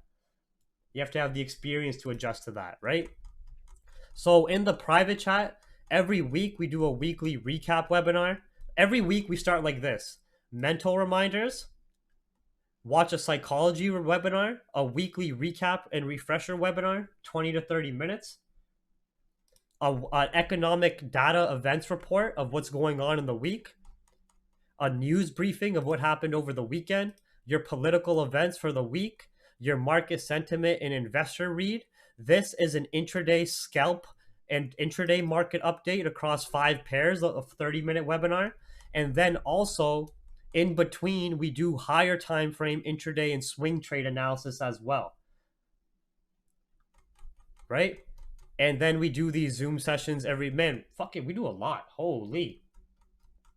Wow, we go crazy every single day, every single week. Right? And alongside that, you also get access to the capital hungry trade room where you get, all those white lines, those key level price alerts on EU, gold, US30, GJ, they get sent to the chat in case you want to wait for the higher time frame analysis, right?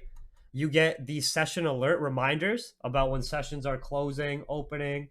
You get other members who share their analysis and input, trade ideas and opportunities. You get us sharing news headlines from the news terminal. And you also get access to 50 plus educational webinars. Like I just did an educational webinar today. So now it's 51 on timing the markets and spending and how you should spend your time in the markets, for example, right?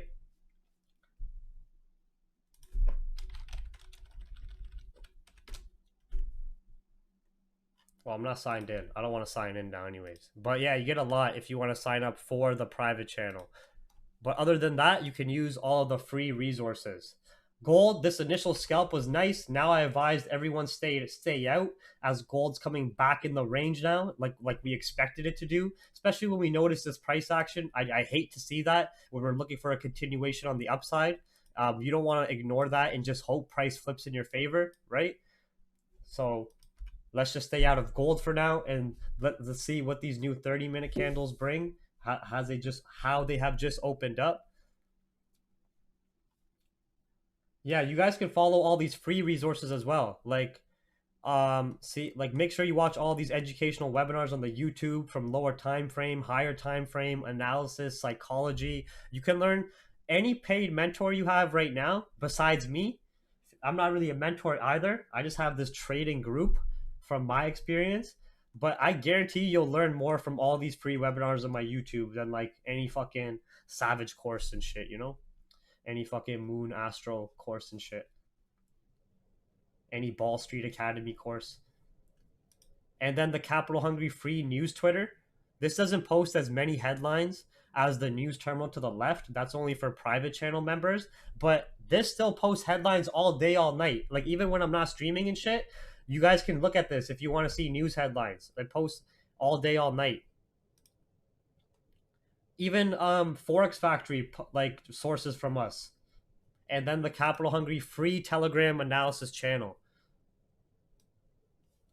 If you want to join the private channel, then you can go to capitalhungry.com and pay for the monthly fee, and it's a month-to-month basis. And if you join the month, you will get access to all this content, past content, new content for the 30 days. If you don't like it after the 30 days, worst case, you spent $100 and you can cancel and never talk to me again. But it's not like I'm gonna take your money and run away. I'm always here. You know what I mean? Like, Capital Hungry's been running for a while now. But yeah, this is why I advised after this quick scalp, we stay out now. GJ, let's go back to the 1 minute here on GJ. So as these are corrective pullback sells, you can see it's not as impulsive or strong as those higher time frame bullish moves. We're slowly making our way down to 0.200 still. It's not invalid as we haven't broken above 0.500, but we're slowly just making our way down,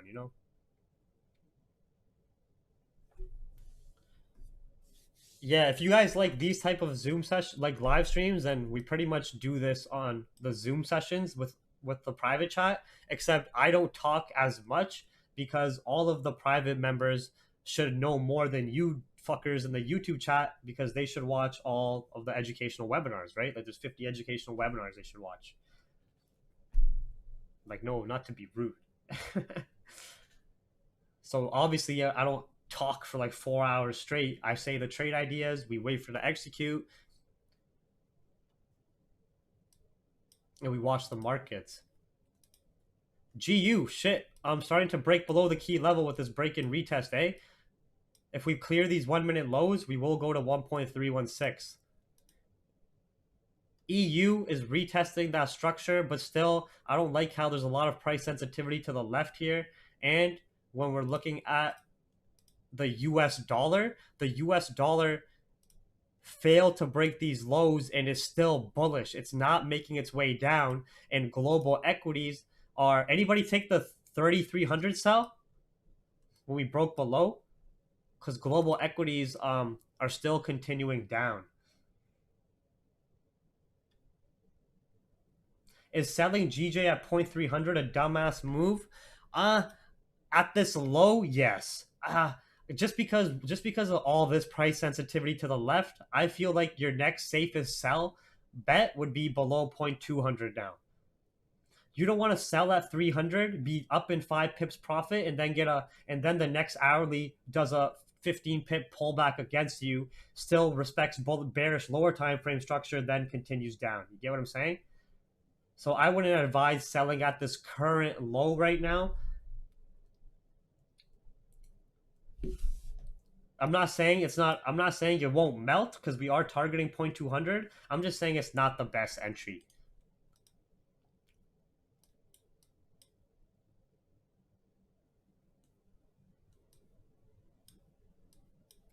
GU's looking good. Gold, we're not touching gold in this range. Either gold comes back above 39 and we try more buy scalps, or it finally fucking breaks 36 with an actual intraday candle close below 36. It's been struggling to break this price point, even though we've been in that intraday bear structure on gold and US dollar's been strong. Sellers exit out at 36 and buyers keep jumping back in. So we've had a lot of struggle at this price point.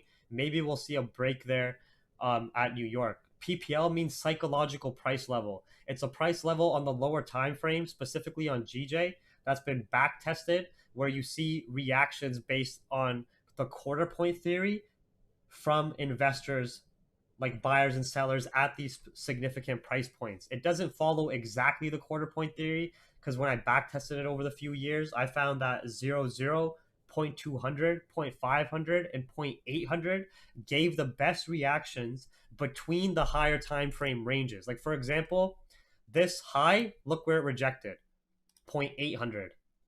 This break and retest, 0.500. This bounce where we had this aggressive pullback, 0.200. This here, 142 flat.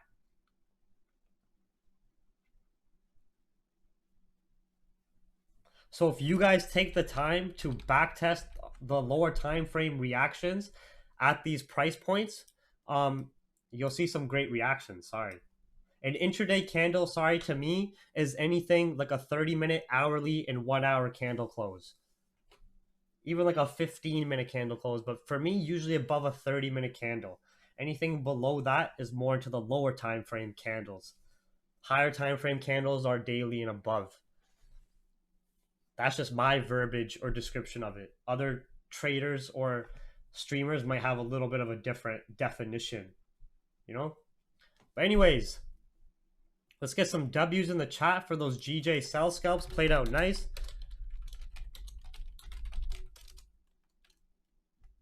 $25 pips.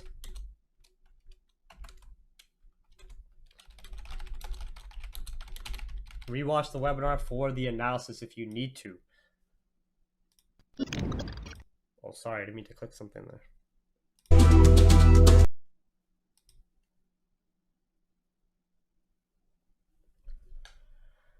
All right, Taryn, you made $132. See, you just made the capital hungry monthly cost $30 more than it, trading from a free live stream with me in one session. So imagine what you get through 30 days, right? That's actually true. If you took a one lot trade here, you could have made 250 bucks. Or if you took a one lot trade with gold, you could have made 250 bucks. All right, now let's look at gold here. If it comes back above 39 for another squeeze for the gang. Let's watch the price action here accordingly. We have an hourly candle close in 12 minutes. I just want to be cautious about that. And let's quickly scan some of these headlines to the left. There's nothing too high impacting, and we don't have any economic data as well. Just the economic data is going to be through New York session. And wait for the candles to close above the level and confirms there for another scalp. If you already took a gold scalp and made some money or made some money off GJ, do not overtrade now. Remember to emotionally neutralize yourself. Don't start to trade on that high or on that dopamine hit and start to get greedy, because you're gonna make some illogical decisions. And you're gonna end up burning through the profit you just made trying to make some more money really fast. All right. So if you need to, slap yourself in the face, reset, do what you need to do. Yeah, here's the quick mental reminders for anybody. If you caught the GJ sells, or if you caught these GU sell scalps for like 10 pips, or if you caught EURUSD, didn't do anything yet, or if you caught the UCAD buys, it didn't give us that. The yellow thing, I meant the zone. But if you caught the UCAD buys at the zone, it's just a messy yellow line. But you guys get the ideology behind the yellow line. Or if you caught the gold buy scalps, don't overtrade, don't over leverage. Remember your mental reminders as a trader. Quick seizure. Bang, bang, bang. All right, cool. Gold, it was teasing us a bit. No break above 39. Look at where the candles are closing. New hourly candle. We might as well just wait for a potential another opportunity through this next hourly candle and see how those open up. All right.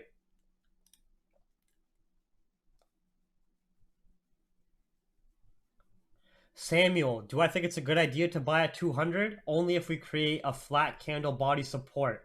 We can take, if you took, okay, let's just say we come down to 200 and create a flat candle body support and start in an order block and break above the order block 1 minute highs.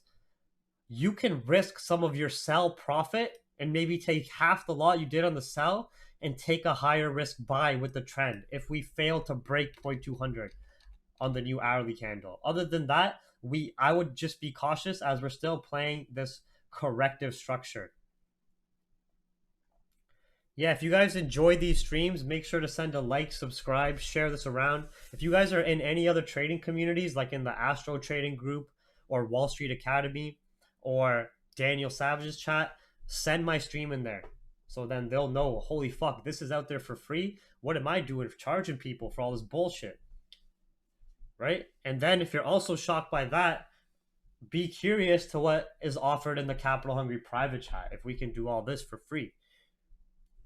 But yeah, if you guys are in any other trading communities, spam Capital Hungry in there. Fuck them, yo.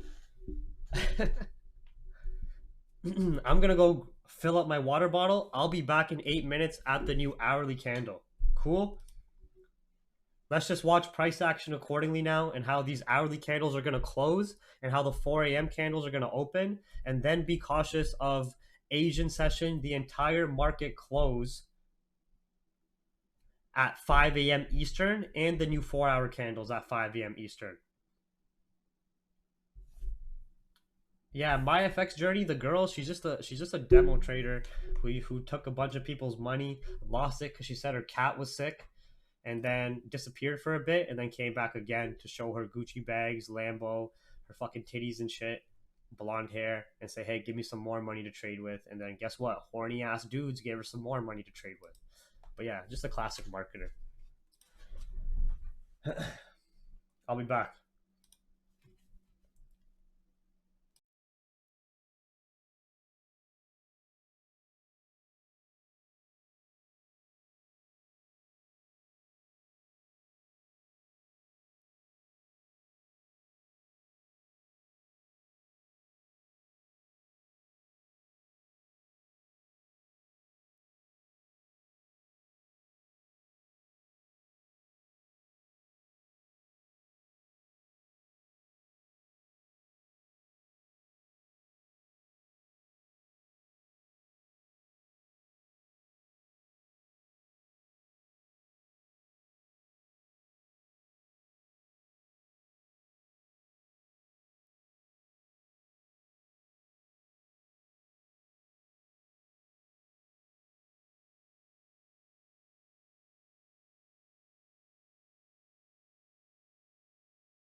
All right.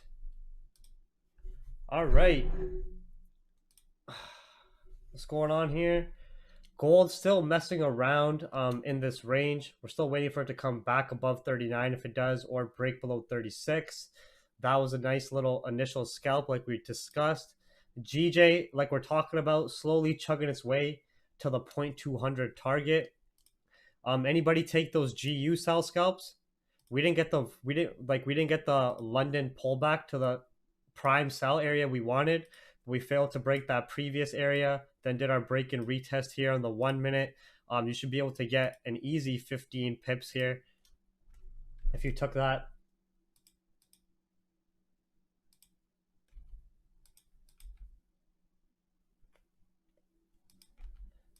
Just be cautious of the new hourly candle in a couple of minutes. That can give a pullback. Otherwise, it's still looking good. US30 gave this temporary break above 30.300, but then we had a nice clean break and retest below the bearish, back below the bearish market structure and below 30.300 to revisit these lows like we were talking about for the sell target, as global equities from Germany to UK are showing that decline. EU hasn't given us the safe sells below 1.2085. Watch for this over New York session. If we have that US dollar strength, there's that 30 range, 30 pip target range below.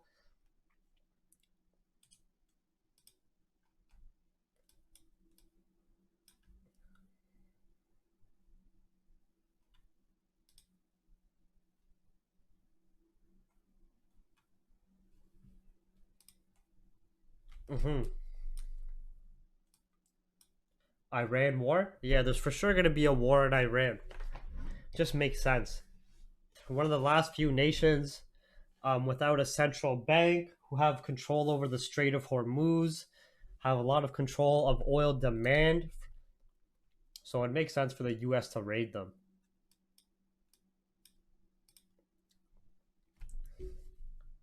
New hourly candles doing that pullback like we're talking about just opened up.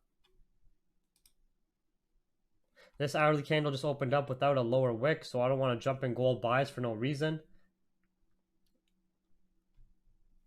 We're still not messing around in this range or within this order block. Oh, there's the 1 minute lower, or there's the hourly lower wick quick.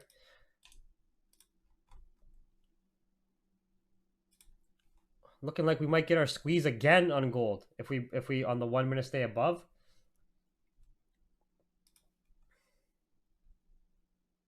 Well, it pretty much already did it, so no point now. But nothing significant just yet.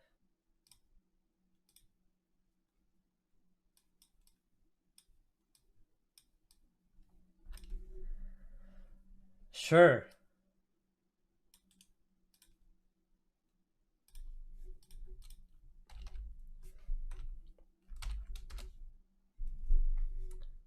USD JPY. So you've identified some bullish market structure.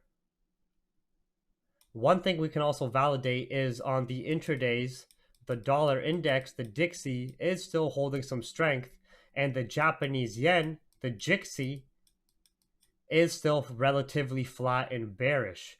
If we continue to respect this structure and we break above these highs, you have an easy buy for buyers to print a new high and then you to cash out here. I feel that if you were to take a breakout entry, you could have a tighter stop loss and risk less and make it like a 3-to-1 trade almost. Like a 1-to-3 trade, sorry. Risk 1 to make 3. But other than that, the analysis is good. Just to give you some more confluences, you can see how the dollar still relatively bullish on the intradays from what Jerome Powell said about the US economy, and the fact that the Japanese yen is relatively flat from what the Bank of Japan said, and that a lot of Asian currencies are seeing liquidity come out of it from that headline we saw earlier in the night. So the only thing I'd be watching if I were you for confluences is if the dollar index can clear these highs, because that would give you a lot more confirms of this extended upside on UJ, and I like your target of a potential new high being printed. Because you can see when you have these little consolidation zone and ranges, the potential size of the high. And now you have this consolidation zone and range, the potential size of a new high if we continue with that structure. So it looks pretty good. Gold, I would still wait. It still didn't break those previous minor highs. Let's see if we give the retest of 1839. I wouldn't start buying at like 1840 here. I would see if we get a retest of 1839 unless you already got an entry. If you already made some money, then just chill, relax.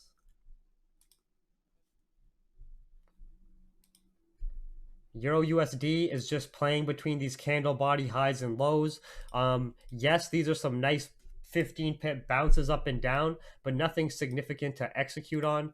And for the new hourly, like I advised you guys, we can see that GJ and GU are also doing that deeper pullback, coming right back to retest structure and key level as well. So that's why I advised if you were in GU and GJ to secure some more positions before the new hourly and then just continue to watch price action accordingly. You don't remember that GU and GJ on the higher time frames are still bullish, so you don't want a low to get bought up by buyers and then the higher time frame trend to continue and all of your profit wiped out as you're playing counter trend corrective sells, right? So you want to be watching the price action accordingly and securing as you can. Okay, let's see some of these headlines to the left. Just some medium risk German data, nothing too crazy. EU's right back to the key level.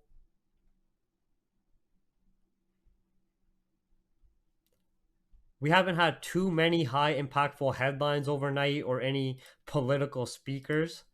London session overall hasn't been too crazy. We just had this like 20 pip move on our GBP pairs, those 20 pip moves up and down on gold as well. But the analysis that we have shared, if you guys rewatch this webinar from the start, the analysis on GJ or gold or GU is still very valid through New York session, okay? Yeah, gold is good if you got in at the 1839 entry after the hourly made that lower wick. Otherwise, I don't want anybody to jump in from the highs, you know what I mean? But we're still looking to target slowly chug away to retest 44 45 region. Dollars giving a lot of rejection at these previous intraday highs. If you're talking about how AU fell down, Neo, that's primarily because the short-term strength in the US dollar during New York session, that was from the fundamental catalyst of Jerome Powell, Federal Reserve head, talking about economic downside risks and pandemic risks that still are relevant for the US. This caused an upside move and demand to increase on the US dollar short term as it's a safe haven currency. Some of our risk currencies like CAD, you can see here, are following to their weakest and a significant low point. You can see Australian dollar here as well. This headline came out pre-London hours. Australian dollar hit its 4-week low as well. It was from that short-term US dollar strength, as well as these risk currency buyers exiting positions at highs. Because if you look at AU on the higher time frame, it's similar to Euro USD, where AUD USD did peak new highs, and you're gonna have that reaction of buyers exiting positions and creating those higher time frame pullbacks. At the same time, you had that fundamental catalyst of US dollar strength through New York session, right? Okay. This stream is not going to be as long as previous streams. Like I'm probably not going to run till 5:30. I'm probably going to run for another 20 to 30 minutes, and we're going to call it a night. And then private chat, I'll be doing another higher time frame analysis on a couple of pairs later today, and then we'll be doing our Zoom session to close off the week Friday, London. All right. I have some stuff I got to do during regular hours, so I'm not going to be able to go to sleep myself till about like 11 or 11 a.m. or 12 p.m. So AUD, I've already done AUD analysis for the private chat higher time frame. It's just in a bit of an intraday range here. It's probably still sitting at the same price point.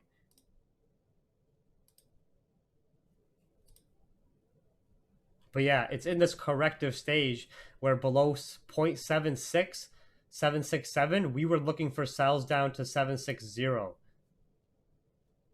know if I have it up here.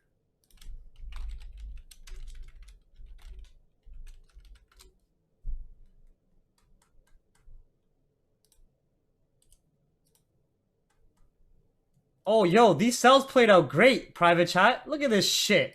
I'm the fucking best, yo. I give you guys the best analysis. So this is the AUD USD analysis we were looking at. I know it looks messy, but we were looking for intraday sells below 0.76 down to 0.767 down to retest 0.76. This analysis was sent a couple of weeks ago. You can see here.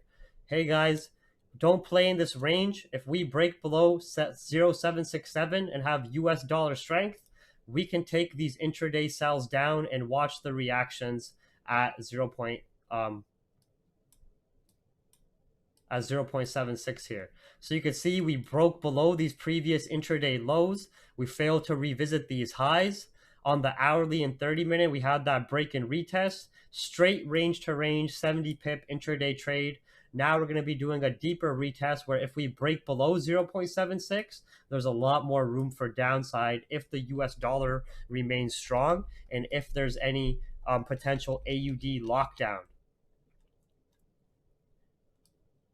You took those AUD sells, Coolio? Good job, good job. Yeah, I don't trade this pair. I just do the analysis for the private members. So when we get these intraday confirms, and when we zoom in now, you can see on the 30-minute, once you had the clean break and retest below, we ran straight to the range down, and we got exactly what we were looking for. Intraday sells below the key level with that US dollar strength from the Federal Reserve. Bang, bang, follow the red arrow, bang, bang. This is what I was talking about where we do scalping sessions daily during London, but we also do this higher time frame analysis where if you patiently wait for it, you can take these intraday or swing trades that might play out in a day or two period or over a couple of weeks, right? And this is an example of like some near 80 pip trade now. But yeah, right now we're breaking below this 7.6 key level, and the US dollar still pretty strong as well. And that same analysis still stands. Where now I'm really watching this very key decision point at 0.76. Jeev, that I measured the retracement of the first GJ wave from 0.85 to 0.3. It was a 0.61 retracement on the Fibonacci tool. Do you want me to break the code of the Fibonacci tool to you so you could just use a pip measurement tool? The Fibonacci 618 correction is essentially almost a 50% correction, right? When you look at impulsive moves in the market and corrective moves, usually you'll have an impulsive move, a 50% correction, pullback and support formed, and then a continuation. When you measure this, let's just say this to this, let's just say it was 100 pips. So when a high is created and you start to get some exhaustion, if you want to measure the potential size of the pullback, you measure a 50% of that entire pip range move. So if it was 100 pips, you're measuring 50 pips down and seeing what price point that is. That is a 50% retracement in how the market moves with impulsive moves and corrective moves. The Fibonacci retracement tool is based on that concept. So if you don't actually want to use the Fibonacci indicator, you can measure your impulsive moves and corrective moves on the higher time frame, just measuring the pip movement itself and then doing a 50% potential correction, right? I'm not liking this, but we are still above 39 for now.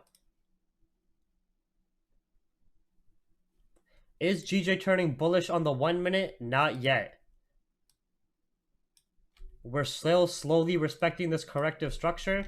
I would only see GJ bulls if we created a double bottom, failed to break, and then started jumping up, or we come above 0.500. Cool, cool.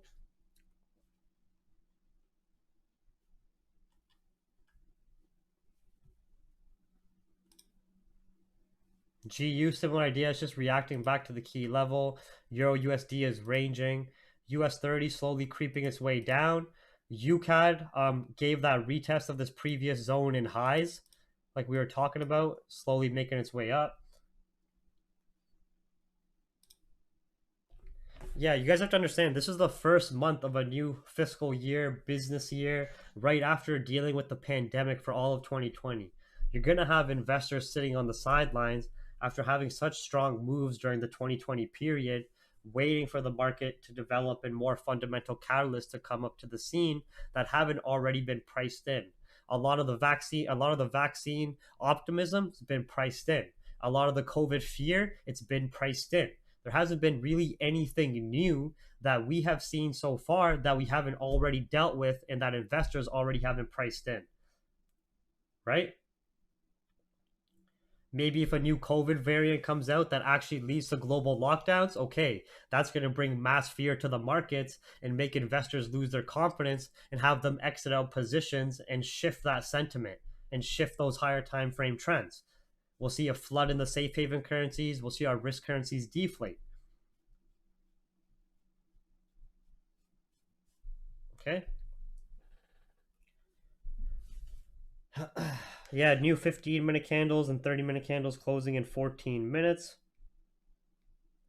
Well, some pretty nice scalps on gold and GJ as well as GU for those 10, 15, 20 pips. We haven't seen anything really to extend on some intraday trades just yet. We're just watching price action objectively now. Don't forget some of the economic events that are going to be through NY session if you're watching NY or trading NY. Some of the key fundamental points that we've been focusing on. Right? Stream reminders.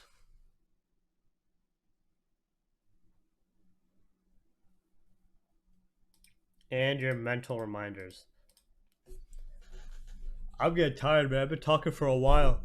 Ugh. Ugh.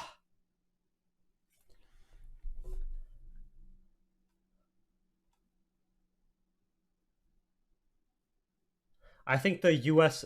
News today is gonna, where we might see a pullback on the dollar, and I think we'll retest these previous highs, and the dollar might continue up. I'd see more reasoning for that if we came above 90.988, but I think that U.S. dollar, I think the U.S. data is going to be poor. It might be better than the shit forecast because all the data is expected to be poor due to the pandemic markets.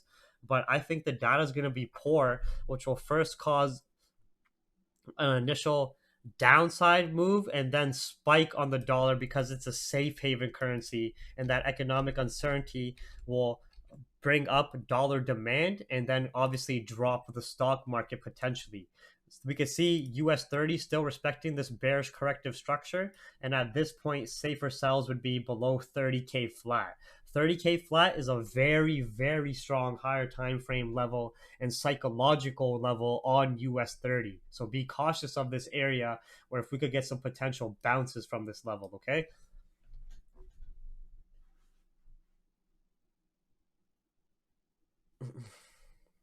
Because I can't see how the US GDP can actually be good. It might be better than the shit forecast they expect, but not anything good.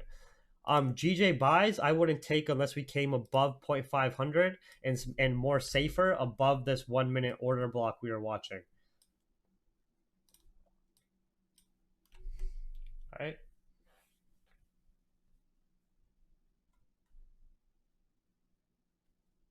My local time right now, it is 4:20 a.m. Eastern, 4:18 a.m. Eastern. I'm in the Eastern time zone, standard time.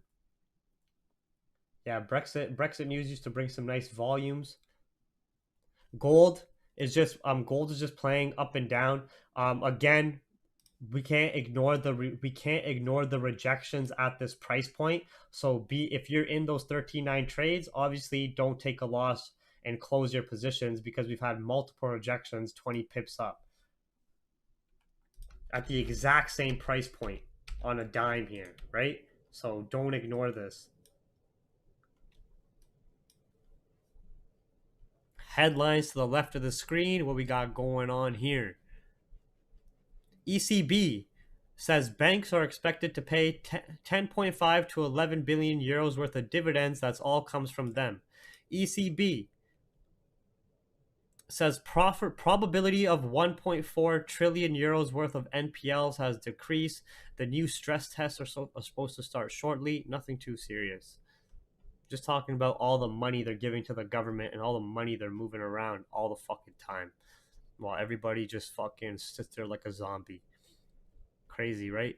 Crazy how like the 99% be struggling on thinking about how to make a dollar and working jobs, and then behind the scenes, as they sleep, as they work, as they eat, as they shit, there's trillions moving around and up for grabs, essentially. Not like up for grabs, you can make $1 trillion in one trade, but you get what I'm saying.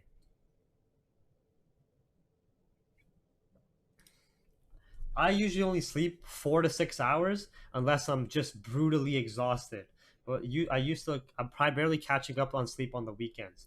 The one thing right now is, and another reason why I'm taking a trading break is one, I made good money during the start of January, like 15K USD, and two, ever since our province in Canada has been locked down, man, I've been fucking slacking from the gym. I've been eating like shit and I've been drinking more with my cousins. And this is slowly starting to impact my psyche and my energy levels and my mentality. Where I'm fucking feeling lazy, I'm feeling groggy, I'm feeling dependent, like I need another drink. I'm getting lazy and skipping gym sessions. Like in my like, even though I could work out in the basement, like I'm skipping this shit, and I've really fucking gotten lazy overall through this lockdown. So before I start trading again in February, I just want to fix my physical physical routine and like diet and I want to get my mentality back in check. You know what I mean? I'm from Ontario. Yeah, like I've been drinking more with all my friends and shit like that. Like they've been coming over, like those come over with a bottle, eating like shit, like skip the dishes, Uber Eats. Even though I can, um, even though I used to meal prep, work out every day, and I felt a lot better. I was sleeping better too. Now I sleep like shit, eat like shit, feel like shit, and when I feel like shit, instead of working out or doing what is hard but beneficial for me, I just end up going back to another quick vice. You know what I mean? So now, over the next 2 to 4 weeks, I'm primarily focusing on getting out of that slump and just pushing myself to work out every day again. No more ordering food or ordering out, just making straight fucking chicken and potatoes. That's it.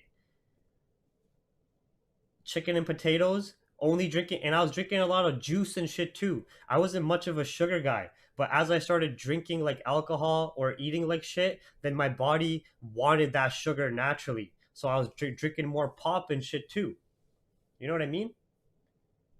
So now, for like, it's pretty much the end of January right now, but for the entire month of February, I, if I don't trade the entire month of February, that's fine. I'm still like, fam, I've been on lockdown for fucking a year. I have enough money saved. I haven't spent on shit. There hasn't been anything to spend on. You know what I mean? I only left my full time career like the middle of last year. I make money from Capital Hungry. I make money from like a furniture business with my cousins. That slowed down obviously because of fucking COVID. But like, I don't need to trade every single day or trade when I'm not in the right mentality, because if I trade in this shit mentality, I'm just gonna end up burning through profits or doing dumb shit. I trade the best when I'm alert and I'm feeling good. You know what I mean? And when I'm feeling good is when I'm going to the gym every day, eating better, just drinking water. You know what I mean? Yeah, and I already made 20K at the start of January. I have ventures outside of Capital Hungry in this. So now I'm just going to be focusing for the next few weeks to get my lifestyle back in check because I've been fucking, I can admit, I've been slacking.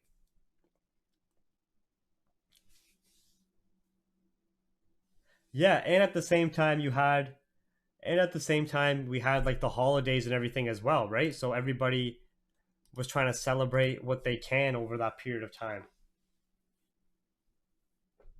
Everybody was already depressed, so they're drinking double during Christmas and shit.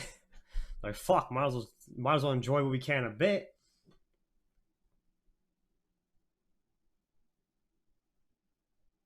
right? But the good thing is, through my life, I've been through a lot of emotional trauma, like deaths in the family, addiction, and through that, I am extremely, extremely self-aware of myself to understand when I'm getting to these points to make a change before it gets too late. Feel me? So like I'm always a lot harder on myself than anybody else is. People can roast me all they want. You know why I never really take offense to people roasting me? Because I roast myself harder in my own brain, just sitting around. Think I give a fuck what you clowns are saying about me? You know what I mean?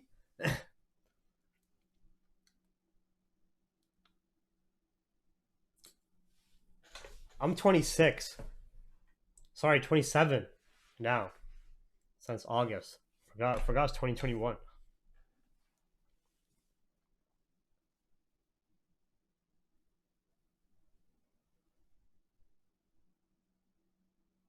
Right?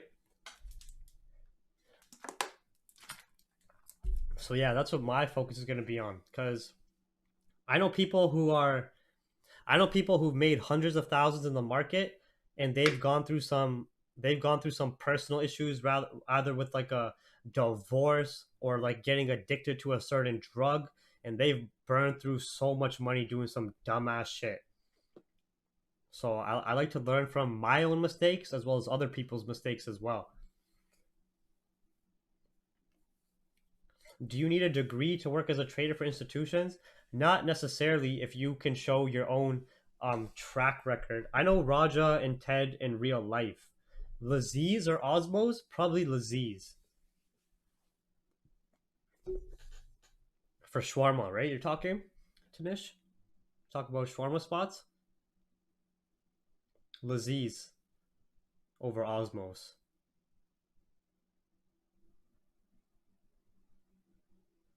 Osmos is good when they first open for like about the first 2 weeks, and then they just start getting shit. Whenever there's a new location, it's pretty hype for like you know what I mean?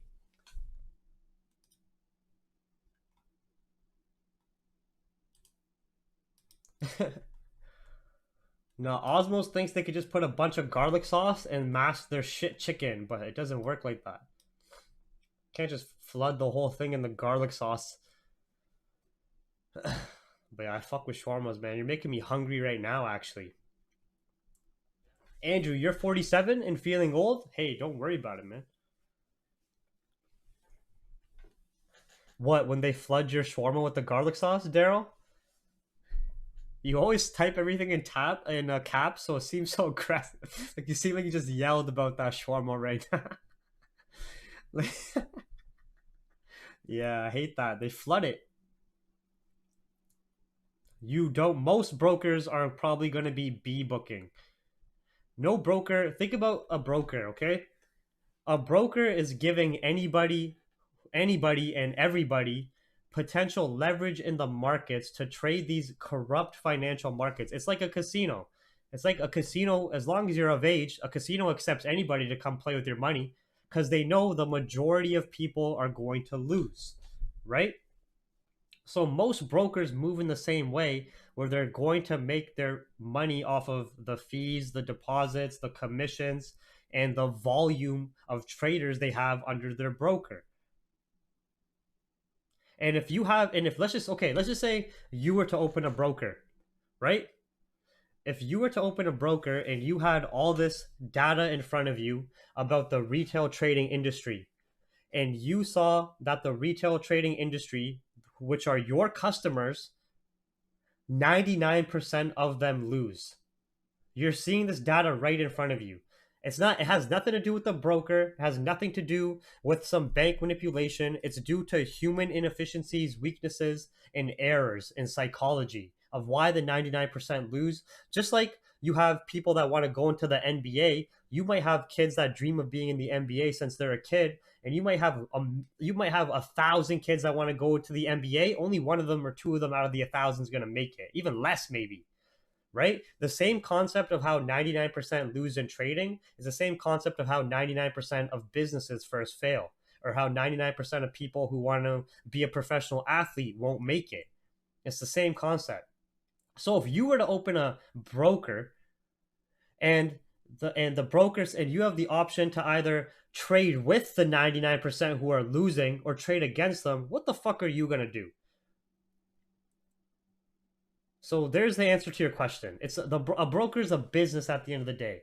At the end of the day, though, the broker is not looking at your individual positions and trading against you. A broker doesn't care about your penny lot, one lot, or even your 100 lot, right? The broker seeing the mass movement, or the liquidity providers or the institutions are seeing the mass movement of the retail market as a whole and what the general population is doing.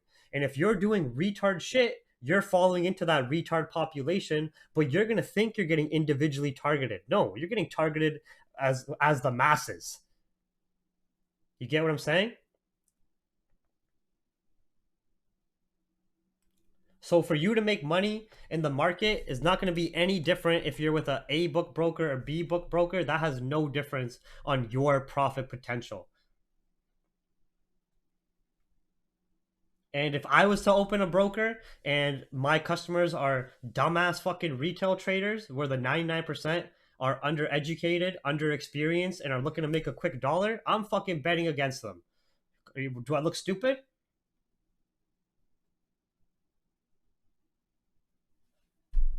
Right? Just like in a casino, when people start to make money and win in the casino, all of a sudden the casino starts offering that person drinks. All of a sudden the casino offers that person a room to stay for the night so they could play more, right? Those human inefficiencies and weaknesses can come into fruition, and eventually the more time you spend in the market, the more time you spend in the casino, the higher probability you have of giving it back. The casino knows this. They know their margins. They don't mind letting those few winners win who have the discipline to walk away and cash out their chips, because they know that's only a 1% of the people that walk into the casino that have that discipline to say, I made my $1,000, $5,000. I did good in the casino this time. I'm taking my chips and leaving. The other 99%, they want more and more and more, and they lose everything. They know their margins. They'll let a few winners sneak by. Just like in the markets, there's only a few percent who have consistent profitability, and that depends on you. All right. What about brokers who don't pay out your profits? That is just a poor broker. You have to do your due diligence and research. Yeah, just like the way people study the markets, there's a small population out there that studies casino and these various casino games like blackjack, roulette, be studying the probabilities behind it, create a system, and they make money from the casinos.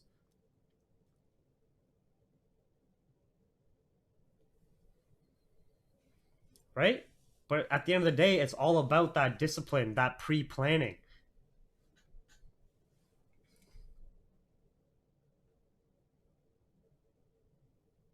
Is it extremely hard to win against the house? 100%. Is it possible? Yeah, it happens all the time. Does it happen for the majority? Fuck no. GU again, man. Yo, GJ and GU feeding, eh?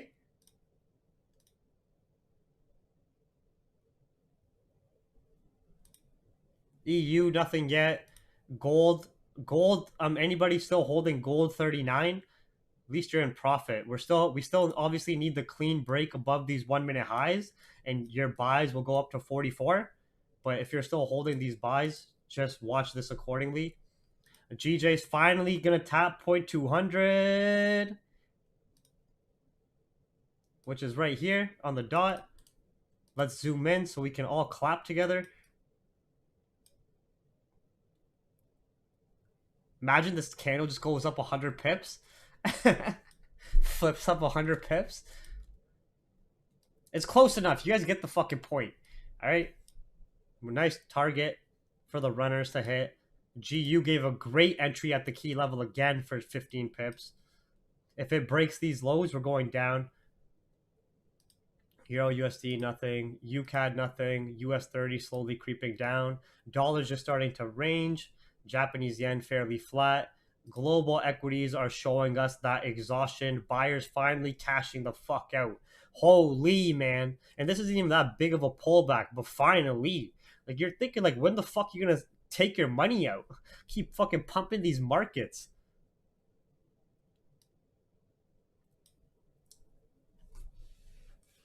If GJ breaks 200 over New York, now you guys can start watching this potential corrective lower time frame structure that is forming, right? So now we have some more prominent minor bearish market structure here. And you can also see that we've been playing this little corrective bear structure over London session. So now you're just watching these structural points, and you're watching price action accordingly. All right. But did the analysis make sense of, even though GJ was extremely bullish at highs, why we were looking for those corrective sells? And wasn't it great anticipation and instinct to expect those sells? Beautiful, right? Nice confirms too in the 1 minute. You can't get cleaner than this with the amount of retests. And pretty much hit our 0.200 target, 1 pip off.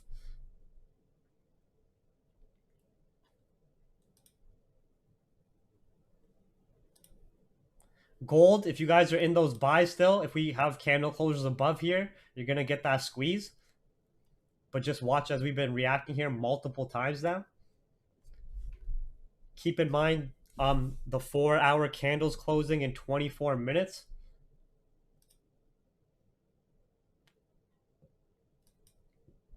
Mm-hmm.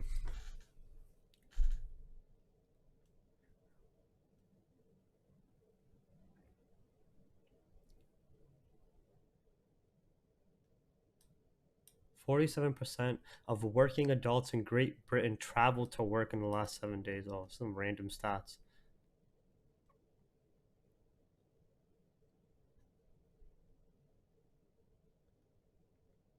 %70 of the workforce is using furlough payment schemes. Cool.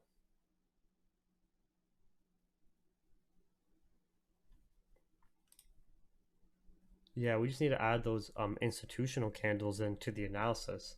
You're right. What else we got going on here?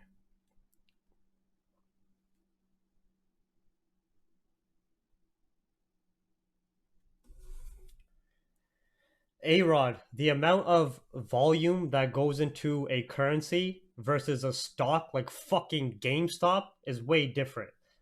You know how much volume goes into the British pound or Japanese yen?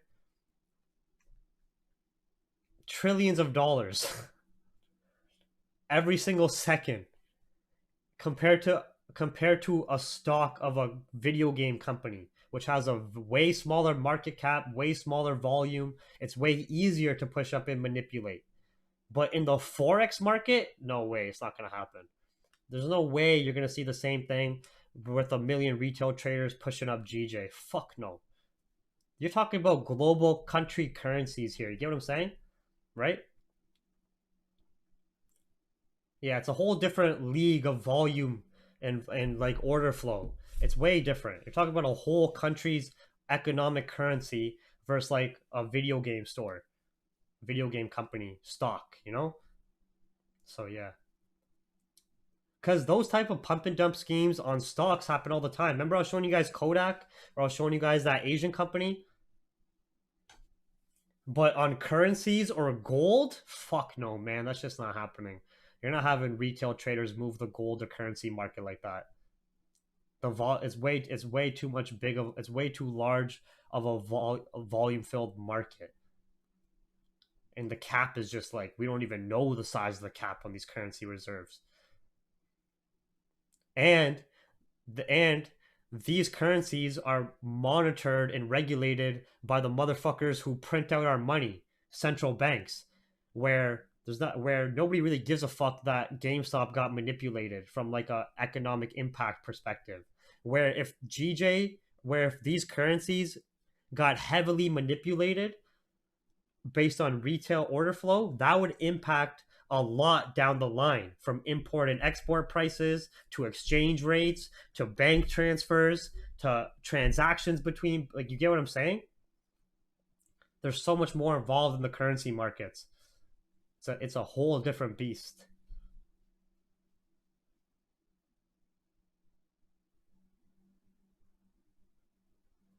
Yeah, GJ, it was slow, but we were expecting the corrective pullback sells to be slow, slowly chug its way down, didn't break previous highs or structure.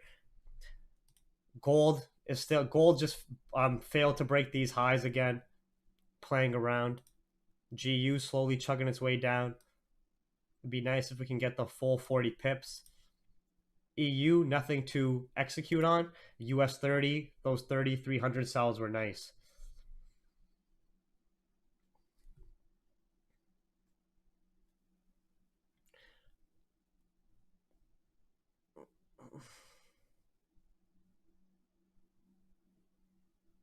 Are you doing some analysis with imbalance equal level liquidity spot and stuff like that? Can you explain what you mean by that? Explain what you were talking about to the chat like you were talking to a kindergartner, a preschooler. Because if you can explain your concept in extremely simple terms, then I'll believe that you know what you're talking about.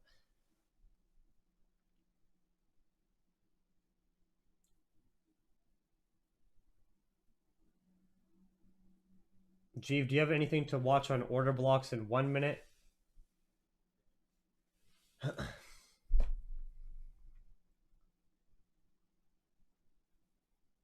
You can watch all the educational webinars on the Capital Hungry YouTube, previous live streams and stuff as well. It's all there.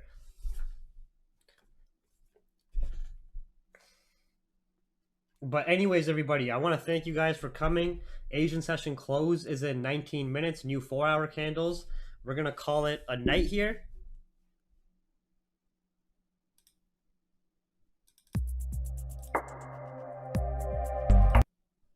Sorry. All right. I'll see you guys next Tuesday. If you want these streams if you want to be a part of these streams more often, after you've checked all the free resources, if you want more, you could always check out the Capital Hungry private channel, where we are still accepting new members until we hit 350 to 400 active members. Where I don't know where we're sitting at now, 320 or 340 or something like that. But yeah, make sure you guys send the stream a like, subscribe, share it around, and I'll do these more often. Make sure you watch and follow all of the Capital Hungry free resources and increase your knowledge and experience. Capital Hungry Twitter feed, Capital Hungry Telegram analysis channel. And then if you want more, go to capitalhungry.com and join the private channel after doing your due diligence. I will see everybody